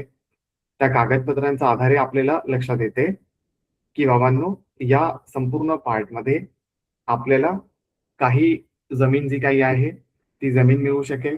त्यासाठी काही कागदपत्र आपल्याला जोडावे लागतील आणि ती जागा निवासासाठी मग तुम्ही कायमस्वरूपी वापरू शकाल. त्यासाठी मग तुम्हाला जे काही उपलब्ध पुरावे असू शकतील ते पुरावे तुम्हाला द्यावे लागतील. ते पुरावे म्हणजे काय आहे की बाबा 2011च्या आधीचे काही तुमच्याकडे गट सर्वे नंबर होते का, तुम्ही त्या गावाचे रहिवासी होते या संदर्भामध्ये कुणी व्यक्तींनी तुमच्याबद्दल ग्वाही दिली आहे का, ते सरपंच असेल, ग्रामपंचायतचे अधिकारी असू शकतील, ग्रामसेवक असू शकतील, त्यांच्याद्वारे हे सगळे पुरावे वगैरे देण्यात आले का? मग यासाठी जनरली एक पर्टिक्युलर पार्ट बघितला जातो आपल्याला, एक वेगळी गोष्ट आहे. जसं की या 8 नंबरसाठी त्यांनी जनरली जोडायचा प्रयत्न केलेला. काही पर्टिक्युलर कागदपत्र, त्यांचं जे कच्चं घर होतं तिथे त्यांना वीज वगैरे मिळालेलं, ग्रामपंचायतद्वारे कच्चा पाण्याचं सोय त्यांना करण्यात आली होती. अशा प्रकारच्या वस्तू त्यांच्याकडे होत्या आणि त्या बेसवर मग त्यांनी त्या ऍक्ट, त्या पर्टिक्युलर गॅजेटच्या अंतर्गत त्या गावठाणच्या जमिनीवर स्वतःचा हक्क दाखवण्याचा प्रयत्न केलाय म्हणजे मी जस्ट ड्राफ्ट दी नोटीस आणि ते उद्या जाऊन सबमिट करतील. मग ती सबमिट झाल्यानंतर थोडासा वेळ लागेल आणि त्या व्यक्तींना मग ते 8 नंबर या ठिकाणी अलॉट होईल आणि 8 नंबर अलॉट झाल्यानंतर गव्हर्नमेंटची जी काही स्कीम आहे घरकुल योजनेची, ते व्यक्ती त्या घरकुल योजनेचा लाभ वगैरे घेऊ शकते. हा एक पर्टिक्युलर पार्ट आपल्याला बघायला मिळतो. मग हा एक पार्ट आहे गावठाण क्षेत्राचा. गावठाणच्या डेफिनेशन मध्ये आपल्याला लक्षात आलं असेल की गावठाणचे डेफिनेशन म्हणजे जिल्हाधिकाऱ्यांद्वारे, भूमापन अधिकाऱ्यांद्वारे प्रत्येक गावामध्ये लोकांनी कोणत्या वस्तीमध्ये कोणत्या ठिकाणी राहावं यासाठी काही जागा अलॉट केली जाते. ती जागा अलॉट झाल्यानंतर तुम्ही त्या क्षेत्रामध्ये राहू शकता. ते क्षेत्र सोडून तुम्ही कोणत्याही क्षेत्रामध्ये जाऊ शकत नाही, कारण की त्या संपूर्ण क्षेत्राच्या डेफिनेशन मध्ये काहीतरी गोष्टी अटी असणारच आहे. एकतर त्या क्षेत्रांना कृषी क्षेत्र म्हणून घोषित करण्यात आलं असेल, किंवा मग त्या क्षेत्रांना सरकारी क्षेत्र घोषित करण्यात आलं असेल, किंवा त्या क्षेत्राला पब्लिक क्षेत्र घोषित करण्यात आलं असेल, किंवा त्या क्षेत्राला एखादं जंगलाचं क्षेत्र घोषित करण्यात आलं असेल. असं संपूर्ण पार्ट असू शकतो, डिपेंडिंग ऑन सिच्युएशन. शेतीचं क्षेत्र असलं तर कोणीही व्यक्ती दुसऱ्या व्यक्तींना तर घेऊन येणार नाहीये स्वतःच्या क्षेत्रामध्ये, त्यामुळेही तुम्ही तिथे राहू शकत नाही. आणि मग हे जे शेतीच्या क्षेत्राला तुम्हाला कमर्शियल यूज मध्ये आणायचं असेल तर यू नीड स्पेशल परमिशन. त्यामुळे गावठाणचं क्षेत्र म्हणजे गावठाणचं क्षेत्र लोकांच्या निवारासाठी, त्या ठिकाणी तुम्हाला जागा देण्यात येते, त्या ठिकाणी तुम्ही राहू शकता आरामात गुण्या गोविंदाने, खुशीने. ठीक आहे, हा एक संपूर्ण पार्ट आपल्याला बघायला मिळतो. यानंतर अजून एक पुढचा पार्ट जर आपण बघायचा प्रयत्न केला तर एक छोटासा पार्ट आपण कव्हर करू, पण त्याच पार्टला आपण उद्याच्या सेशन मध्ये कन्सिडर करू.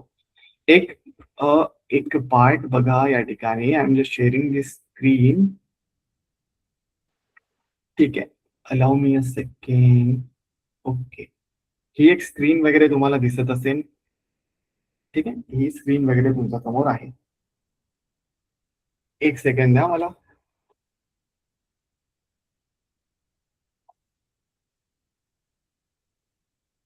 ओके, एक सातबारा संदर्भामधला उतारा तुम्हाला बघायला मिळत असेल. या सातबारा संदर्भामधल्या उतारामधला पुढचा डेफिनेशनचा पार्ट म्हणजे असणार आहे भोगवटदार. ठीक आहे, भोगवटदार हे तुम्हाला वाचता असेल. भोगवटदार दिसत आहे तुम्हाला, वेगळंच नाव वाटतं ना भोगवटदार. ठीक आहे, ठीक आहे. हा भोगवटदारचा अर्थ काय असणार आहे ते आपल्याला समजून घ्यायचं असतं.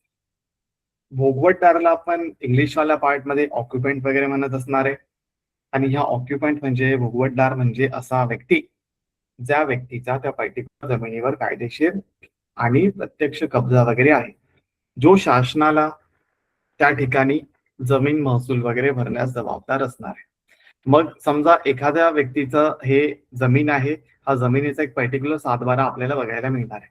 ठीक आहे, हे पर्टिक्युलर पार्ट मध्ये आपल्याला असं लक्षात येतं की या जमिनीवर हे अमुक अमुक व्यक्ती आहे, हे अमुक अमुक व्यक्तींचं नाव त्या ठिकाणी आहे त्या जमिनीवर.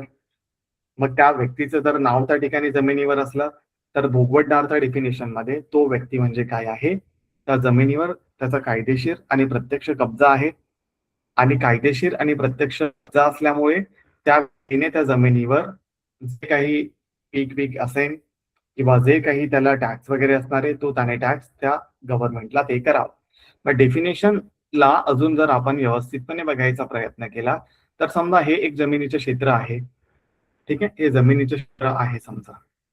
या जमिनीच्या क्षेत्रामध्ये एक पर्टिक्युलर व्यक्तीचा एक सातबारा आपण बघायचा प्रयत्न केला तर अशा प्रकारचा एक सातबारा त्या व्यक्तीचा आहे आपण म्हणू शकू संभवता. ठीक आहे, असं काही जास्त लक्षात ठेवायचं नाहीये, फक्त कन्सिडर करा की बाबा ती जमीन आहे, त्या जमिनीवर हा एक सातबारा जो काही आहे, त्या सातबारा असलेला व्यक्ती म्हणजे तो जमिनीवर त्याचा प्रत्यक्ष ताबा आहे. प्रत्यक्ष ताबा असल्यामुळे त्याने जे काही टॅक्स आहे त्या ठिकाणी पे करावा. मग ह्याच डेफिनेशन मध्ये अजून काही पार्ट येतो. मग एकतर ही जमीन, ज्या जमिनीबद्दल आपण बोलत आहोत, ज्या जमिनीवर या व्यक्तीचा प्रत्यक्ष ताबा आहे, ज्याचं नाव तर सातबाऱ्यामध्ये उतार्यामध्ये असेल, एकतर ही जमीन त्याला त्याच्या वडिलोपार्जित संपत्तीतून मिळालेली असेल, आजी आजोबा पंजोबा वगैरे मामा मामी जे काही आहे तिथून मिळाली असेल, आजोबातून मिळाली असेल, दादा दादीकडून मिळाली असेल, नाना नानीकडून मिळाली असेल, जे काही पार्ट. मग अशी जमीन असू शकते किंवा ती पर्टिक्युलर जमीन त्याने एखाद्या सज्जन गृहस्थाकडून विकत घेतलेली असेल, किंवा मग ती जमीन त्या व्यक्तीने एखाद्या व्यक्तीकडून हिसकावून घेतली असेल, ताबा लावला असेल, कब्जा केला असेल, पण काही केलेलं असलं पण त्याचा त्या जमिनीवर ताबा आहे, सातबाऱ्यावर त्याचं नाव आहे, म्हणजे तो व्यक्ती त्या ठिकाणी इलिजिबल असेल.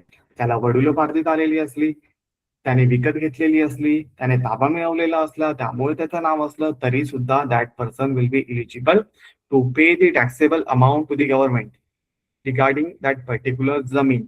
मग ह्या ऑक्युपंटचा पार्टमध्ये, भोगवटदारचा पार्टमध्ये अजून काही गोष्टी आपल्याला लक्षात येतात की बाबा ह्या सिच्युएशन मध्ये मग हा व्यक्ती जर त्या ठिकाणी त्याला आपण भोगवटदार म्हणू शकू, तर त्या डेफिनेशन मध्ये जनरली दोन पार्ट कन्सिडर होतात. तो म्हणजे असणार आहे भोगवटदार वर्ग 1, तो असणार आहे म्हणजे भोगवटदार वर्ग क्रमांक 2, वर्ग 2. मग येणाऱ्या सेशन आपण हे नेमकं बघायचा प्रयत्न करू की बाबा भोगवटदार वर्ग 1 काय असणार आहे, भोगवटदार वर्ग 2 काय असणार आहे. आणि या भोगवटदारांच्या डेफिनेशन मधल्या पार्ट मध्ये आपण हेही कन्सिडर करायचा प्रयत्न करू की जो 8 चा एक पार्ट आपण बघायचा प्रयत्न केला होता त्याचं वाचन, आणि सोबतच हा जो काही पार्ट आपण सातबाराबद्दल बघायचा प्रयत्न करतो, या सर्व गोष्टींचं वाचन आपण उद्याच्या सेशन मध्ये करणार आहोत. त्यामुळे उद्याचं session will be important for us to read the all this satbara. हे रीड करण्यासाठी आपण डेफिनेशन मध्येच का तो पार्ट कव्हर करणार आहोत, कारण की नंतर आपल्याला मदत होईल. असं नको व्हायला की लांब लांब सेशन घेत जावं आणि ह्या सातबाराचा पार्टच राहून जाईल, कारण की ह्या संपूर्ण सिच्युएशन मध्ये आपल्याला उद्याच्या सेशन मध्ये सातबारा ऑनलाईन जो काही असणार आहे तो काढू आपण, तो एक वेगळा पार्ट आहे. पण या सातबारामध्ये असलेले हे जेवढ्या काही गोष्टी आहेत, जसं की हे खाते क्रमांक, हे भोगवटदार त्यांचे नावं, ही जे काही क्षेत्रफळ असणारे, भूधारणा पद्धती ज्या काही आहेत, ठीक आहे, ह्याचा अर्थ काय असतो, हे भूमापन क्रमांक किंवा हा जो काही पार्ट आहे ह्याचं महत्व काय असणार आहे, ठीक आहे, शेतीचे स्थानिक नाव किंवा मग हे कुळ खंड आणि इतर अधिकार हा सगळा पार्ट, किंवा मग जो बोजवारा वगैरे असतो, जसं की एखाद्या जमिनीवर एखादं कर्ज वगैरे घेतलेलं असतं, तो एक पार्ट हे आपल्याला त्या ठिकाणी बघायचा असणार आहे. त्यानंतर हे फेरफार क्रमांक जे काही असतात तो पण आपल्याला बघायचा असणार आहे. त्यानंतर हा एक संपूर्ण पार्ट मध्ये जी आकारणी वगैरे होत असते, ठीक आहे, जी महसूल आकारणी आपण ज्याला म्हणत आहोत, ते पण काय असणार आहे ते पण आपल्याला उद्याच्या पर्टिक्युलर सेशन मध्ये समजून घ्यायचं असतं. ठीक आहे, तो this will be the part in tomorrow session. जर आजच्या सेशनच्या संदर्भात जर तुमचे काही प्रश्न असले तर तुम्ही विचारू शकता. आणि अजून एक पार्ट, काल काही लोकांनी ना प्रश्न वगैरे पाठवलेले, पण तुम्ही जेव्हाही प्रश्न विचारणार ना तर एकदा ते, जसं की आपण काल कन्सिडर केलेलं की प्रश्न तुम्ही ऍडव्हान्स मध्ये पाठवाल ना तर आपल्याला सोडवण्यासाठी मदत होईल. पण तुम्ही सर्वांनी ते एवढे मोठे फोटो पाठवले ना, त्याची वाचण्यामध्ये थोड्याशा अडचणी होत्या. जर तुम्ही एक काम करू शकाल ना, त्या फोटोंना जर पीडीएफ मध्ये कन्वर्ट केलं आणि सगळ्या क्वेश्चनचा सगळ्या एकच पीडीएफ मध्ये त्या तयार केल्या ना 4, 5, 10, 12 पेजेस मध्ये, तर आपल्याला त्या सेशन मध्ये दाखवण्यासाठी मदत होईल. जसं की one of the person send the one of the agreement for the, की बाबा त्या पर्टिक्युलर जमिनीला ती घर वगैरे विकत घ्यायचंय, ते घर विकत घेण्यासाठी ते कागदपत्र कशा प्रकारे वगैरे तपासावे. बट थोडंसं ते इमेजेस असल्यामुळे ना ते वाचण्यासाठी थोडंसं अवघड होतं. So that is why we just inform them की बाबा एकदा पीडीएफ वगैरे तयार करा आणि आपण त्या संपूर्ण पार्टला या ठिकाणी कन्सिडर करू. जसं की we had one of the गृहस्थ, त्यांचा एक पर्टिक्युलर प्रश्न होता कालच्या सेशनच्या संदर्भामधला, की त्यांची एक जमीन वगैरे आहे एका पर्टिक्युलर सिटीमध्ये. त्या सिटीमध्ये त्यांची जमीन असल्यानंतर ती जमीन त्यांना वारसा हक्काने वगैरे मिळाली, खास करून विलच्या संदर्भामध्ये मिळाली, इच्छापत्राच्या संदर्भातून ती मिळाली. नाव या इच्छापत्राच्या संदर्भामध्ये कंडिशन त्या ठिकाणी ऍड झाल्या की हे इच्छापत्र भलेही त्यांच्या नावाने असलं तरी सुद्धा जे व्यक्तीने ते तयार केलं होतं त्या व्यक्तीचा जनरली 2 पत्नी वगैरे होत्या. आणि ते मग जे सेकंड पत्नी वगैरे होते त्यांच्या मुलांनी त्या प्रॉपर्टीवर आता ऑब्जेक्शन वगैरे आणले. आणि ऑब्जेक्शन आणण्याचा प्रकार असा होता की काही फेरफार नोंदी त्यांनी सादर केल्या तहसील कार्यालयामध्ये. आणि ते सादर केल्यानंतर त्यांचं असं म्हणणं आहे की हे जे इच्छापत्राच्या माध्यमातून जी प्रॉपर्टी त्या क्लायंटला मिळाली असणार आहे ती प्रॉपर्टीवर त्यांनाही ताबा मिळायला हवा. मग पर्टिक्युलर सोल्युशन त्या ठिकाणी होतं. त्यांनीही स्वतः ते सोल्युशन आणण्याचा प्रयत्न केला की त्यांनी जे काही फेरफार नोंदी होत्या त्या त्यांनी क्रॉस चेक करण्याचा प्रयत्न केला की बाबा तुम्ही हे सांगत आहात की या फेरफार नोंदी म्युटेशनच्या एंट्रीज आहेत, मग त्या कुठे आहे खरं दाखवा. मग त्यांनी जेव्हा एक ऍप्लिकेशन वगैरे केलं आरटीआयच्या संदर्भामधलं असेल त्या संदर्भातून लक्षात आलं महसूल डिपार्टमेंटमधून की बाबा तशा प्रकारची कोणतीही महसूलची एंट्री म्युटेशनची एंट्री त्या डिपार्टमेंटमध्ये नाहीये आणि असेल तर ती गहाळ झाली आहे. त्यामुळे या केसच्या संदर्भामध्ये अशाही नोंद आपल्याला बघावीशी वाटते की जर ते म्युटेशनची एंट्री फेरफार नोंदी त्या ठिकाणी आता नाहीये तर एकच पार्ट होऊ शकतो ज्या नोंदी त्या व्यक्तीने त्या समोरच्या पक्षकाराने त्या प्रॉपर्टीवर ताबा मिळावा म्हणून केल्या असणारे त्यांना रद्दबाबत करण्यात यावं. आणि त्या रद्दबाबत झाल्यानंतर यांच्यासाठी ते चांगलं होईल कारण की तशा प्रकारचं नावाची एंट्री कुठेही मिळत नाहीये. आणि जर मग हे सगळं नाही झालं तर पुढचा पार्ट त्यामध्ये कन्सिडर होतो की डिरेक्टली मग आपण सिव्हिल कोर्ट वगैरे मध्ये जाऊ शकतो. मग या सिव्हिल कोर्टच्या पार्ट मध्ये अजून काही गोष्टी लक्षात ठेवायच्या की बाबा हे जे काही पार्ट आपण बघायचा प्रयत्न करतो ना हे जे काही प्रशासन या प्रशासनाचं काम असतं की त्या जमिनीवर असलेल्या नोंदी त्याची देखभाल करणं त्याला कन्सिडर करणं त्याचं जतन करणं हे एवढं काम या जमीन महसूल विभागाचं जे काही डिपार्टमेंट असणार आहे त्यांचं असणार आहे.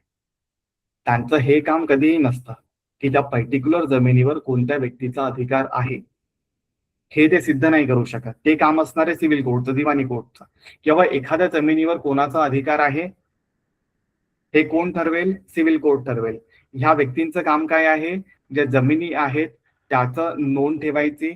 त्यावर जर फेरफार होत असेल, कुणी जमिनी खरेदी करत असेल, कुणी विक्री करत असेल, एखादं दुसऱ्याच्या नावाने ट्रान्सफर करत असेल, म्युटेशन होत असेल, पार्टिशन होत असेल, त्याला फक्त त्या कागदपत्रांना व्यवस्थितपणे मेंटेन करून ठेवायचंय त्यांनी. की बाबा हे अमुक कागदपत्र आहे, हे आता विकण्यात आलंय किंवा ही जमीन आता विकण्यात आली, त्याची एंट्री करून ठेवा. ही प्रॉपर्टी वडिलांकडून मुलांपर्यंत ट्रान्सफर झाली त्याची एक नोंद करून ठेवा. एवढंच काम त्यांचं आहे. ते महसूल डिपार्टमेंट हे सांगू शकत नाही ही जमीन तुलाच का मिळायला हवी, ही जमीन त्याच व्यक्तीला का मिळायला हवी. नाही, त्यांचं ड्युटी काय आहे?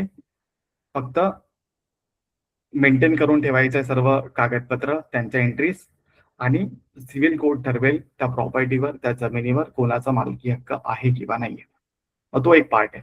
मग या कन्सिडर केसेसमध्ये आपल्याला असं लक्षात येतं की तहसील जे काही महसूल डिपार्टमेंट आहे they also suggest the person की बाबा तुम्ही जे काही कागदपत्र सादर केले होते, तुम्ही जे काही आरटीआयचं ऍप्लिकेशन दिलंय त्यानंतर्गत लक्षात येते की ही म्युटेशनची एंट्री चुकीची आहे, त्यामुळे आता आपण ती कॅन्सल करत आहोत आणि जी मूळतः एंट्री असेल ती पुन्हा येईल.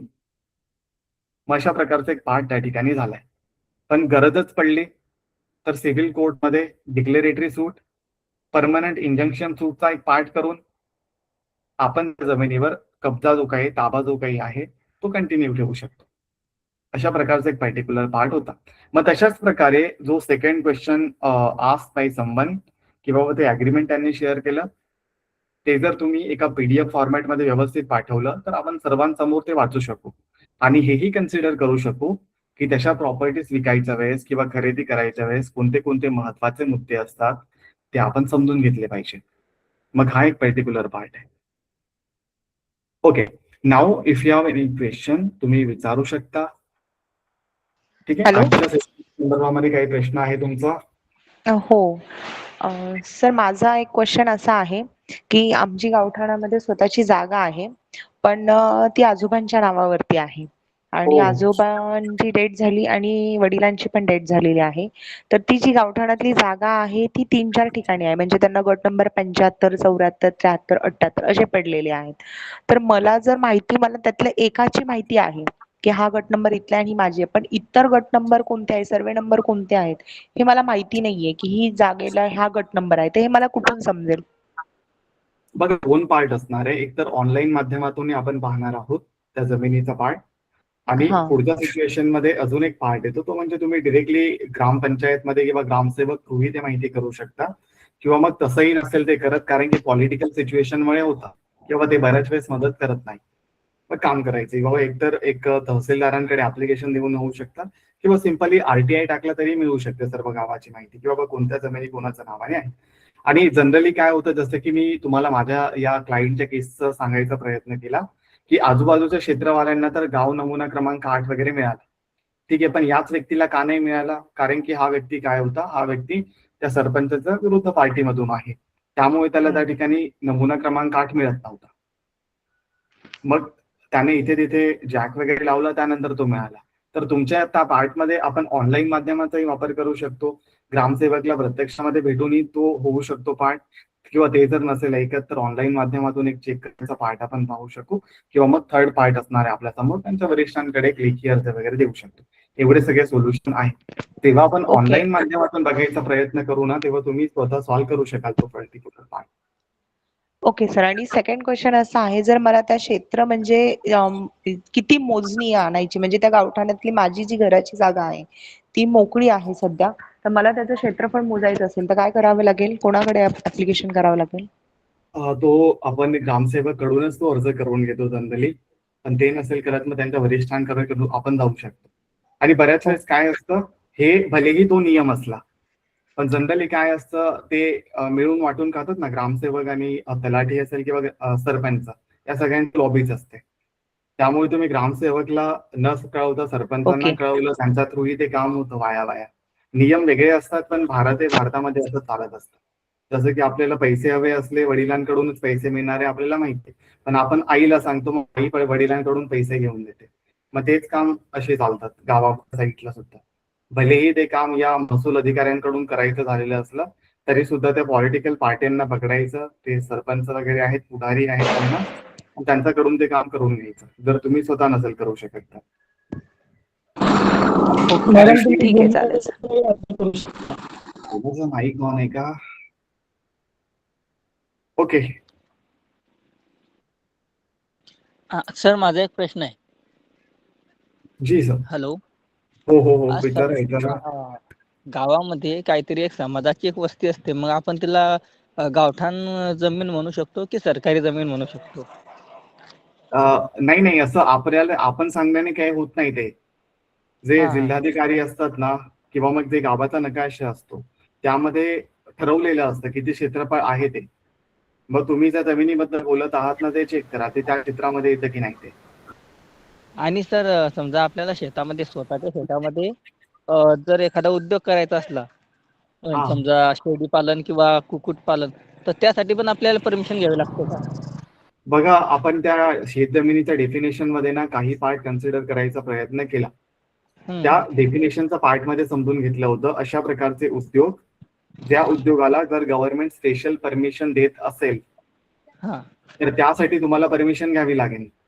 आणि जर तसं नसेल तर मग तुम्ही आरामात करू शकता. जसं की एक काही व्यक्ती आहेत जे शेतामध्ये शेगवाच्या शेंगांचं झाडं वगैरे लावले, शेगवा वगैरे, मोरिंगो हा. वगैरे झाला आपण म्हणतो, आणि त्यांनी विदाऊट एनी प्रायव्हर परमिशन ते पाला वगैरे गोळा करतात आणि जनरली ते विकायला सुरुवात करतात, कारण की तो आयुर्वेदिक याच्यामध्ये येतो, तो पाला वगैरे विकतात, त्याचं पावडर बनवून विकत असतात. मग तो बरोबर. पण एक पार्ट असतो. मग यामध्ये अजून एक पार्ट कन्सिडर होतो की बाबा, जेव्हाही तुम्ही अशा प्रकारचे food related, drugs related part विकत असाल, मग त्या डेफिनेशन मध्ये आपल्याला बघायचे असणार आहे, तो ड्रग्स अँड मॅजिक रेमेडीज ऍक्टच्या अंतर्गत तर येत नाहीये, तो पण एक पार्ट आपल्याला बघावा लागेल. सेकंड पार्ट आपल्याला बघावा लागेल, फूड सेफ्टीचा रिलेटेड जो काही कायदा असणार आहे, त्याचा अंतर्गत तर ते तुमचा व्यवसाय येत नाही ना. मग या सगळ्या डेफिनेशन तुम्हाला क्रॉस चेक कराव्या लागतील. त्यानंतर तुम्ही कन्सिडर कराल की तुम्ही करत असलेल्या व्यवसायासाठी परमिशन हवी आहे की नाहीये.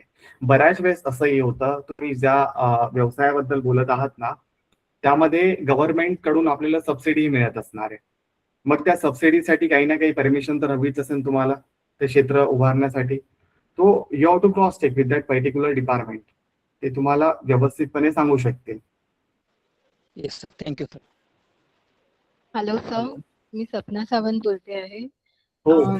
माझा असा प्रश्न होता की जे आपण म्हणालात आता की जर फेरफार मध्ये आपल्याला काही ऑब्जेक्शन असेल, फेरफार मध्ये ज्या एंट्री होतात त्या बाबतीत काही ऑब्जेक्शन असेल, तर त्यासाठी सर्वात आधी आपण तलाठी ऑफिसमध्ये जायचं की डायरेक्ट सिव्हिल कोर्टात जाऊ शकतो? नाही बघा, एक गोष्ट असते त्यामध्ये, all are up to us. ठीक आहे. आपण तहसीलदार आणि या सगळ्या पार्टमध्ये काय असतं, जनरली जेव्हाही अशा प्रकारचे फेरफार नोंदी असतात ना, तर सुरुवातीला आपल्याला चेक करावं लागेल. एकतर आपली जमीन कुठली आहे ते आपल्याला चेक करावं लागेल. आपली जमीन जर एखाद्या सिटीमध्ये असेल तर त्या ठिकाणी तलाठीचा तर काही संबंध येत नाही जनरली, तिथे डिरेक्टली ते महसूल डिपार्टमेंट इन्व्हॉल्व असणार आहे. पण समजा एक गाव असलं, तालुक्याच्या लेवलला एखादं पर्टिक्युलर गाव आहे, तिथे आपल्याला तलाठी मिळतील. मग जर अशा प्रकारच्या कोणत्याही फेरफारीच्या नोंदी संदर्भात जर आपल्याला तक्रारी असेल, तर आपण सुरुवातीला ऍज अ ऍडव्होकेट म्हणून म्हणा किंवा एखादा सामान्य व्यक्ती म्हणून म्हणा, त्या पर्टिक्युलर डिपार्टमेंटला इन्फॉर्म करायचं असणार आहे. आणि त्या पर्टिक्युलर डिपार्टमेंट कडून जर त्या प्रॉब्लेम सॉल्व्ह होत नसल्या, मग त्यांच्या वरिष्ठ डिपार्टमेंटकडे जायचंय. त्यांच्या वरिष्ठांकडून ते सॉल्व्ह होत नसलं तर मग आपण सिव्हिल कोर्टकडे येत असतो. आणि डिरेक्टली सिव्हिल कोर्टकडे गेलो तर काय होतं, जनरली कोर्ट तर म्हणेल की बाबा यामध्ये आम्ही फक्त अधिकारांबद्दल बोलू शकतो, तुमचं जी काही केस आहे ती त्या फेरफार नोंदींच्या इश्यू बद्दलची आहे, त्यामुळे ती तुम्हाला तुमच्या स्थानिक पातळीवरच सॉल्व्ह करायची असणार आहे. आणि अजून एक मागच्या सेशनमध्ये आपण एक मुद्दा बघायचा प्रयत्न केलेला, की जमिनीविषयक नोंदीच्या संदर्भातल्या केसेसमध्ये आपण या महसूल डिपार्टमेंटमध्ये ते रिव्हेन्यू कोर्ट का तयार केले, जेणेकरून कोर्टमध्ये ज्या सामान्य केसेस चालतात त्यामध्ये वर्षानुवर्ष लागत असतात. कुणाला 5 वर्ष लागतील, कुणाला 10 वर्ष लागतील, कुणाला 20 वर्ष लागतात. जसं की तुम्ही जर सिव्हिल कोर्टच्या कोर्समध्ये असाल ना, तर मागच्या सेशनमध्येच we gone through one of the case. ती केस होती 1982 ची.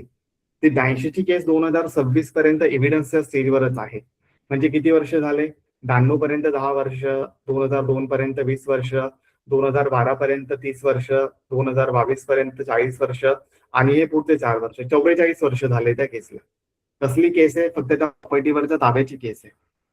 आणि ताब्यावरची केस असली तरी सुद्धा त्याला एवढ्या वर्षामध्ये 44 वर्षामध्ये ती केस फक्त एव्हिडन्सच्या स्टेजला आली आहे. त्यामुळे तुमचा जो काही प्रश्न असणार आहे ना, त्यामुळे तुम्हाला चेक करावं लागेल. जर आपला प्रॉब्लेम फक्त त्या तलाठीच्या लेवलला जर सॉल्व्ह होत असला तर आपल्यासाठी चांगलं आहे, आपल्या क्लायंटसाठी चांगलं आहे, मग तिथे सॉल्व्ह करायचं. जास्त कोर्ट पर्यंत यायची गरज नाही. कोर्ट पर्यंत कधी यायचं असतं आपल्याला, ज्यावेळेस आपल्याला त्या प्रॉपर्टीवर आपला हक्क आहे हे सिद्ध करून घ्यायचं असेल. आणि कोर्ट मधून तर ते सिद्ध झालं तर ते फायनल असतं जनरली, त्यामुळे आपण कोर्ट पर्यंत येऊ शकतो. अदरवाईज त्याच डिपार्टमेंटमध्ये जर सॉल्व्ह झाला तर ते चांगलं असेल आपल्यासाठी कधी. त्यानंतर अजून एक पार्ट येतो, जर आपण तसं न करता कोर्टमध्ये गेलो, जसं की कोर्टमध्ये आपल्याला आपला अधिकार सिद्धच करायचा आहे, तर वी नो तालुक्याच्या लेवलचाही कोर्ट आहे. एखाद्याला नाही आवडलं ते जजमेंट, तो अपीलमध्ये जाईल जिल्हा लेवलला. जिल्हा लेवलमध्ये अजून ती केस 4-5 वर्ष चालेल. तिथून अजून त्याला नाही आवडलं किंवा तुम्हाला नाही आवडलं तर मग तुम्ही हायकोर्टमध्ये जाणार. तिथे त्या समोरच्या पार्टीचा फेवरमध्ये नाही गेलं तर तो सुप्रीम कोर्टमध्ये जाईल. मग ह्या सगळ्या जर्नीमध्ये आरामात भरपूर वर्ष जातात. मग जर तुमचा प्रॉब्लेम सोपा आहे, छोटा मोठा असेल, फेरफार नोंदी असल्या, तर तो प्रॉब्लेम त्या लोकल लेवलवर कन्सिडर करायचा प्रयत्न करायचा. आणि अजून एक गोष्ट लक्षात ठेवायचं, आपले वचन, आपण राजा हरिश्चंद्र आहोत, हे सगळं थोडंसं साईडला ठेवायचं. प्रॅक्टिसमध्ये असायच्या वेळेस आपल्याला आपल्या क्लायंटला लवकरात लवकर कशा प्रकारे न्याय मिळवून देता येईल त्या संदर्भात विचार करायचा असतो. मग तो न्याय तुम्हाला कोणत्या मार्गाने मिळवून घ्यायचा असणार आहे त्याबद्दल तुमच्या क्लायंटशी कन्सल्ट करायचं, मग ते होऊ शकतं. बऱ्याच वेळेस असं होतं की बाबा एखाद्या व्यक्तीला तलाठी वगैरे जे काही असतात यांना असं टेबला खालून 100 रुपये दिले तर ते 15 दिवसाचं होणारं काम ते एका दिवसातही होत असतं. मग ऍज अ ऍडव्होकेट म्हणून we have to make the priority किंवा आपल्या क्लायंटला किती लवकर आपल्याला न्याय मिळवून द्यायचा असणार आहे. त्यामुळे असेही कामं करावे लागतात. आय एम नॉट प्रायोरिटाईज की बाबा मी तुम्हाला हे सर्वांना उत्साही म्हणून सांगत नाही की बाबा तुम्ही तसं करा, बट एक पार्ट म्हणून आपल्याला लक्षात ठेवायचं असणार आहे. बऱ्याच वेळेस हे अधिकारी लोकांचा जे काही पार्ट असतो ना, त्यावेळेस ते त्यांना सवय झालंय एवढ्या वर्षापासूनच्या, किंवा जे सोपं काम जरी असलं ना ते मुद्दाम फिरवण्याचं काम करत असतात. मग तशा पार्टमध्ये सोप्या पद्धतीने जर आपण करू शकलो, थोडंसं गोड बोलून वगैरे करत असलो तर ते लवकर कामं होऊ शकतात. बऱ्याच वेळेस कामं टेबला खालूनही करून घेतले जातात. तर ते तुम्ही न करता त्या क्लायंटलाच सांगायचं की बाबा जा आणि भेटा आणि करा ते काम. आम्ही ऍडव्होकेट आहोत, आपण तर डायरेक्ट जाऊ शकत नाही त्या कामांमध्ये. आणि अजून एक पार्ट असणार आहे त्यामध्ये की व्हेनेवर अशा प्रकारचे क्लायंट आपल्या समोर येतात, खास करून जमीन महसुलीचा पार्टमधले, त्यांना सगळ्या केसेसचा संपूर्ण संबंध क्लिअरपणे सांगायचा. कारण की मोस्ट ऑफ केसेसचा पार्ट काय असतो हे गावाच्या लेवलला, तालुक्याच्या लेवलचे जे क्लायंट असतात ना, त्यांना ते असं लक्षात येतं की बाबा आपणच ॲज अ ॲडव्होकेट म्हणून मुद्दाम डिले करत आहोत. पण जेव्हा आपण सिस्टीम बद्दल बघायचा प्रयत्न करतो त्यावेळेस आपल्याला हे लक्षात येतं की बाबा सिस्टीम तर आपल्यासाठी बसली नाहीये. सिस्टीम मध्ये बरेच सारे अजूनही केसेस असतात, आपली एकच केस नाहीये. त्यामुळे कोणत्या ना कोणत्या कारणाने डिले होतच असतात. हे जे महसूल डिपार्टमेंटचे अधिकारी असतात किंवा जे तहसीलदार आहेत किंवा मग जे तलाठी आहेत किंवा जे ग्रामसेवक आहेत, त्यांना इतरही ड्युट्या दिल्या जातात त्या गावाच्या कामाव्यतिरिक्त. एखादे अधिकारी असेल त्यांचा फायली तपासा किंवा एखाद्या स्पेशल ठिकाणी वेगळ्या ड्युटी लावण्यात येतील, तो मेनी मोर पार्ट्स आले. मग डिपेंड करत असणार आहे तुमच्या पर्टिक्युलर केसेसमध्ये. एकतर तुम्ही तलाठ्याच्या मार्फत ही जी काही पद्धत आहे ही हिला प्राधान्य द्यायचं, आणि जर नाहीच होत असेल मग कोर्ट थ्रू यायचं. पण कोर्ट थ्रू यायचा आधी क्लायंटला समजावून सांगायचं आहे सगळं. बऱ्याच वेळेस असंही होतं की क्लायंटला फक्त सांगण्यात येतं. जसं की we had one of the relative, त्यांना सांगण्यात आलं, एक छोटंसं पार्ट होता किंवा म्युटेशनची एंट्रीचा थोडासा इश्यू होता, चुकीची होती किंवा दुसऱ्या व्यक्तीचं नाव चुकून लावण्यात आलं होतं. एक प्रिंटिंग मिस्टेक म्हणू शकतो आपण. मग थोडे पुढारी वगैरे असतात किंवा मग बायकांमध्ये जेव्हा असे संभाषण होतं त्यावेळेस एक पार्ट त्या ठिकाणी लक्षात आला. बायकांनी त्या व्यक्तीचा बायको त्या पत्नीला काहीतरी सांगितलं किंवा तुम्ही कोर्टमध्ये सांगा तुमच्या हसबंडला जायला. मग ते छोटीशी चूक होती, ते आता मागच्या 3-4 वर्षापासून केसचा चक्कर मारत आहे. म्हणजे कोर्टमध्ये आहेत ते सध्या मॅटर, आणि ती भरपूर चालावी लागणार आहे. मग त्यांना समजावून तर काही केसेस चालत नाही. डिपेंड करत असणार what kind of clients we have. But consider करायचं, प्राधान्य द्यायचं महसूलच्या प्रोसिडिंगला ऍज कम्पेअर टू कोर्टची प्रोसिडिंग. आणि अजून एक पार्ट आहे, महसूलच्या प्रोसिडिंग मध्ये फेरफार नोंदी, जागेच्या नोंदी त्या सगळ्या असणार आहे. पण अधिकार हक्कांबद्दल बोलायचं असेल मग कोर्टमध्ये जा. सर, आपण तहसीलदार किंवा तलाठी यांच्याकडे न जाता डायरेक्ट आपण रेव्हेन्यू कोर्टात जाऊ शकतो ना? हो, जाऊ शकता तुम्ही. हो. But you have to cross check काय आहे त्या ठिकाणच्या नोंदी ज्या काही आहेत त्या चेक करायचं. त्यांना आपण पुढच्या सेशन्स मध्ये जेव्हा इंटरप्रिट वगैरे करू ना, तर कोणत्या सिच्युएशन मध्ये आपण त्या रेव्हेन्यू कोर्टमध्ये जाऊ शकतो, तो एक पार्ट तुमच्या लक्षात येईल.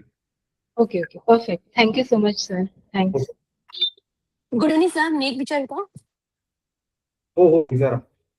सर, एक केस आहे, तर ती केस अशी आहे की गावातली एक जागा आहे, तर ती गावातल्या काही माणसांनी ती गव्हर्नमेंटला दिली आणि आता हा. त्या जागी एक जेल होते, पण ऍक्च्युली ती जागा गावाचीच आहे.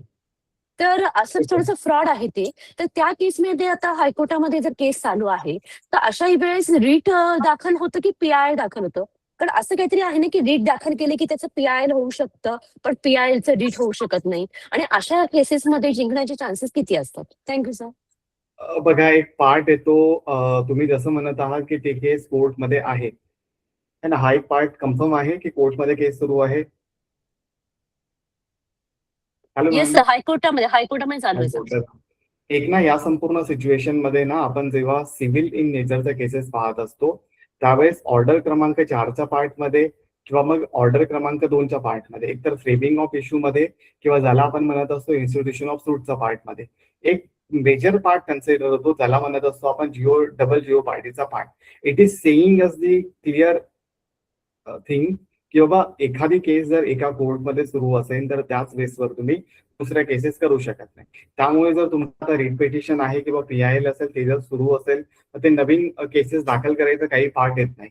खास करून लोअर लेवलच्या कोर्टमध्ये किंवा तुम्ही हायकोर्टमध्येही करत असाल तर ती मेंटेनेबल नसेल तुमची केस. जी सुरू आहे त्यावरच तुम्हाला लक्ष द्यावं लागेल. पण अजून एक पार्ट त्या ठिकाणी येतो की बाबा एखाद्या रिट पिटिशनला पीआयएल मध्ये कन्वर्ट करायचं आहे की नाही, तो टोटली डिपेंडिंग असणार आहे. बऱ्याच वेळेस असंही होतं आपल्याला कोर्टची स्पेशल पॉवर वगैरे लागतात त्या ठिकाणी ते कन्सिडर करण्यासाठी. बिकॉज जेव्हा तुम्ही अशा प्रकारचे केसेस कन्वर्ट करायचा प्रयत्न करत असतात त्यावेळेस तुम्हाला जी मूळ केस आहे तिला विड्रॉ करावं लागेल. आणि विड्रॉच्या सिच्युएशन मध्ये व्हेनेवर अशा प्रकारचे कोर्ट एखाद्या केसेसला विड्रॉ करत आहात त्यावेळेस इन्स्ट्रक्शन देणार आहे.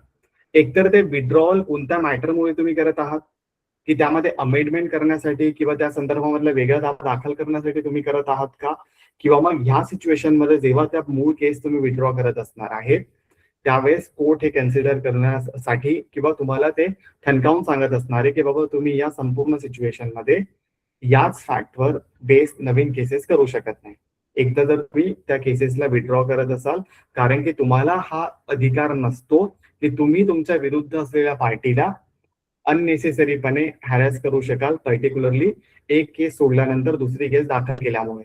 मग हा तुमच्या पर्टिक्युलर केसमध्ये तुमचं म्हणणं असणार आहे की बाबा मग समोरची पार्टी गव्हर्नमेंट वगैरे असणार आहे, तो तर एक पार्ट आहेच. पण जेव्हा तुम्ही तुमचा मूळ दावा जो काही सुरू असेल त्याला विड्रॉ करायचा प्रयत्न करतात, court will inform the instruction regarding the same. तुम्ही नवीन दावा दाखल करू शकणार आहात की नाही करू शकणार आहात, किंवा मग तुम्ही या दाव्याला विड्रॉ केलं आणि नंतर तुम्ही वेगळा दावा दाखल केला त्या ठिकाणी, मग समोरचा पक्षकार दागाते की बाबा तुम्ही सुरुवातीला एवढ्या वेळ वाया घातलाय, आणि मग कोर्ट तुमच्यावर एक ते जी काही केस आहे ती सुनवाई करायचं तर सोडा, तुमच्यावर तो कॉस्ट ही लावू शकेल कोर्ट, की बाबा तुम्ही आधी एवढा वेळ वाया घातला, आता नवीन तुम्ही दावा घेऊन आला आहात, तुम्ही आधी रिट पिटिशन दाखल केलेलं, आता तुम्ही PIL म्हणून घेऊन आला आहात, मग तुमच्यावर अमुक कॉस्ट वगैरे लावू आम्ही, because you are wasting the time of the court. But totally depending on असे कोणतेही रूल रेग्युलेशन आपल्याला जनरली बघायला मिळत नाही ज्यामध्ये रीटचं PIL वगैरे होत असेल, PILचं रीट वगैरे होत असेल, कारण की ते सेपरेटिंग्स आहे. तुम्ही रीटवाल्या पार्टमध्ये काय असणार आहेत, तुमचं पर्सनल सिच्युएशन मधलं काहीतरी हनन झालं असेल तुमच्या अधिकारांचं हनन आपण मागण्यासाठी जात आहोत. आणि PIL वाल्या पार्टमध्ये जनरली काय होतं, पीपल ॲट लार्ज मध्ये ते व्हायोलेशन वगैरे झालं असेल किंवा जास्त लोकांचं त्या ठिकाणी नुकसान होत असेल एकदम भरपूर साऱ्या संख्येमध्ये, तर त्यावेळेस एकच व्यक्ती त्या सर्वांच्या वतीने एक PIL वगैरे पब्लिक इंटरेस्ट लिटिगेशन वगैरे दाखल करत असणार आहे. मग तो एक पार्ट वेगळा असणार आहे. तो टोटली डिपेंडिंग ऑन की तुमच्या कशा प्रकारचा दावा असणार आहे. तो दावा ह्या पर्टिक्युलर तुम्ही सांगितलेल्या केसमध्ये काय आहे ते तुम्हाला चेक करावं लागेल. आणि मग तुम्हाला हे पण बघावं लागेल, जो दावा आता तुम्ही दाखल केलाय हायकोर्टमध्ये कोणत्या स्टेजवर असेल. अर्ली स्टेजमध्ये असेल तर तुम्ही रिस्क घेऊ शकता, पण मग थोडा पुढेपर्यंत गेला असेल मग काही फायदा नाहीये. म्हणजे काय सांगू शकू आपण त्याला की बाबा तुम्ही चांगलं करायला तर जाणार, पण ते नुकसानमध्येही पडू शकतात तुम्ही. सर कारण आता की ते अंडर रिट आहे, तर मी जस्ट तुम्हाला विचारलं की अंडर रिट आहे ते, पण ते बरोबर आहे की PIL पाहिजे होतं? अंडर रीटही करू शकाल तुम्ही, असं काही नाहीये. पण PIL केलं तर चांगलं आहे की जास्त लोक जर त्या ठिकाणी असेल कन्सिडर तर.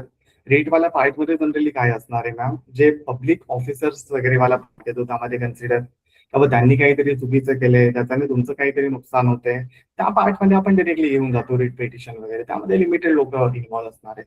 PIL पार्टमध्ये काय पीपल ॲट लार्ज इन्व्हॉल्व असतात, त्यामुळे थोडंसं PILच्या पार्टमध्ये वेटेज जास्त वाटतं, किंवा जास्त लोक इन्व्हॉल्व आहे, त्यामुळे कोणी ऐकायच्या वेळेस थोडं चांगलं महत्वही देणार आहे की चला बाबा एवढ्या लोकांचं नुकसान होतंय का आपण व्यवस्थितपणे ऐकून घेऊ, डिपेंडिंग करत असणार आहे. पण तुमच्या केसचा फॅक्ट ऐकल्यानंतर ना ते व्यवस्थितपणे सांगू शकेल मी, पण तुम्ही जेवढ्या फॅक्ट सांगितल्या ना त्यावर बेस्ड ही सगळी इन्फॉर्मेशन आहे. But whenever I will read with thoroughly in your case ना, त्यावेळेस आपण फायनल डिसिजन पर्यंत पोहोचू शकतो. अदरवाईज मग मी जेही उत्तर दिलं असेल तर चुकीचंच असणार आहे. Thank you sir, thank you. Sir 8A, 7/12 आणि प्रॉपर्टी कार्ड तिन्हीमध्ये काय डिफरन्स आहे इन शॉर्ट? इन शॉर्ट प्रॉपर्टीवाल्या कार्डमध्ये काय असणार आहे मॅम, एखादी जमीन असणार आहे ना, त्याचा प्रॉपर्टीच्या संदर्भामध्ये त्याचा मूळ मालकी कुणाची आहे ते सगळं प्रॉपर्टी कार्डमध्ये असणार आहे. ठीक आहे. आणि 8 बद्दल जे काही बोलत असतो ना, एकाच व्यक्तीची वेगळ्या वेगळ्या ठिकाणी प्रॉपर्टी असेल तर ती वेगळ्या वेगळ्या ठिकाणची प्रॉपर्टी ना एकाच कागदपत्रामध्ये सामील असते. जसं की तुमचं नाव असेल काहीतरी, तुमचं प्रॉपर्टी त्या गावामध्ये 4-5 ठिकाणी आहे, मग 8च्या पार्टमध्ये काय होतं, सगळी प्रॉपर्टी एकाच कागदपत्रामध्ये बघायला मिळेल. आणि प्रॉपर्टी कार्डमध्ये काय असणार आहे, प्रत्येक प्रॉपर्टीचं वेगळं वेगळं, किंवा गावाच्या जवळची प्रॉपर्टी त्याचं वेगळं प्रॉपर्टी कार्ड, एका दुसऱ्या ठिकाणची प्रॉपर्टी त्याचं वेगळं प्रॉपर्टी कार्ड, अशा प्रकारचा तो पार्ट असतो.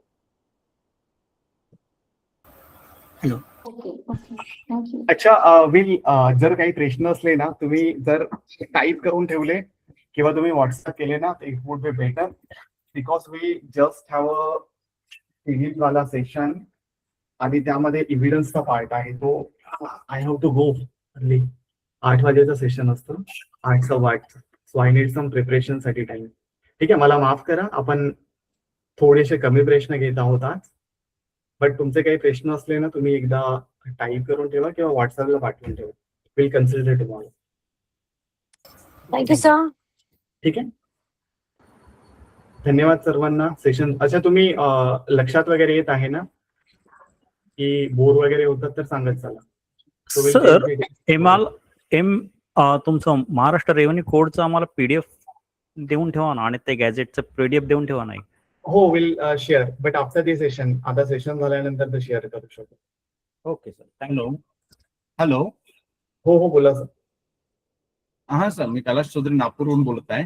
सर, कालचे जे सेशन झाले होते ते माझे मिस झालेले आहे काही कारणास्तव, मी बाहेर असल्या पावसामुळे. तर मला त्याची रेकॉर्डिंग मिळू शकेल? हो, हे सेशन जे काही होत आहे ना त्याची ही रेकॉर्डिंग आणि मागच्या 2 सेशनची रेकॉर्डिंग आपण रात्री वगैरे अपडेट करून देऊ आणि ग्रुपमध्ये ते पोस्ट करून देऊ, तर तुम्ही तिथून पाहू शकाल. Okay okay sir, thank you. Thank you all of you. Good night.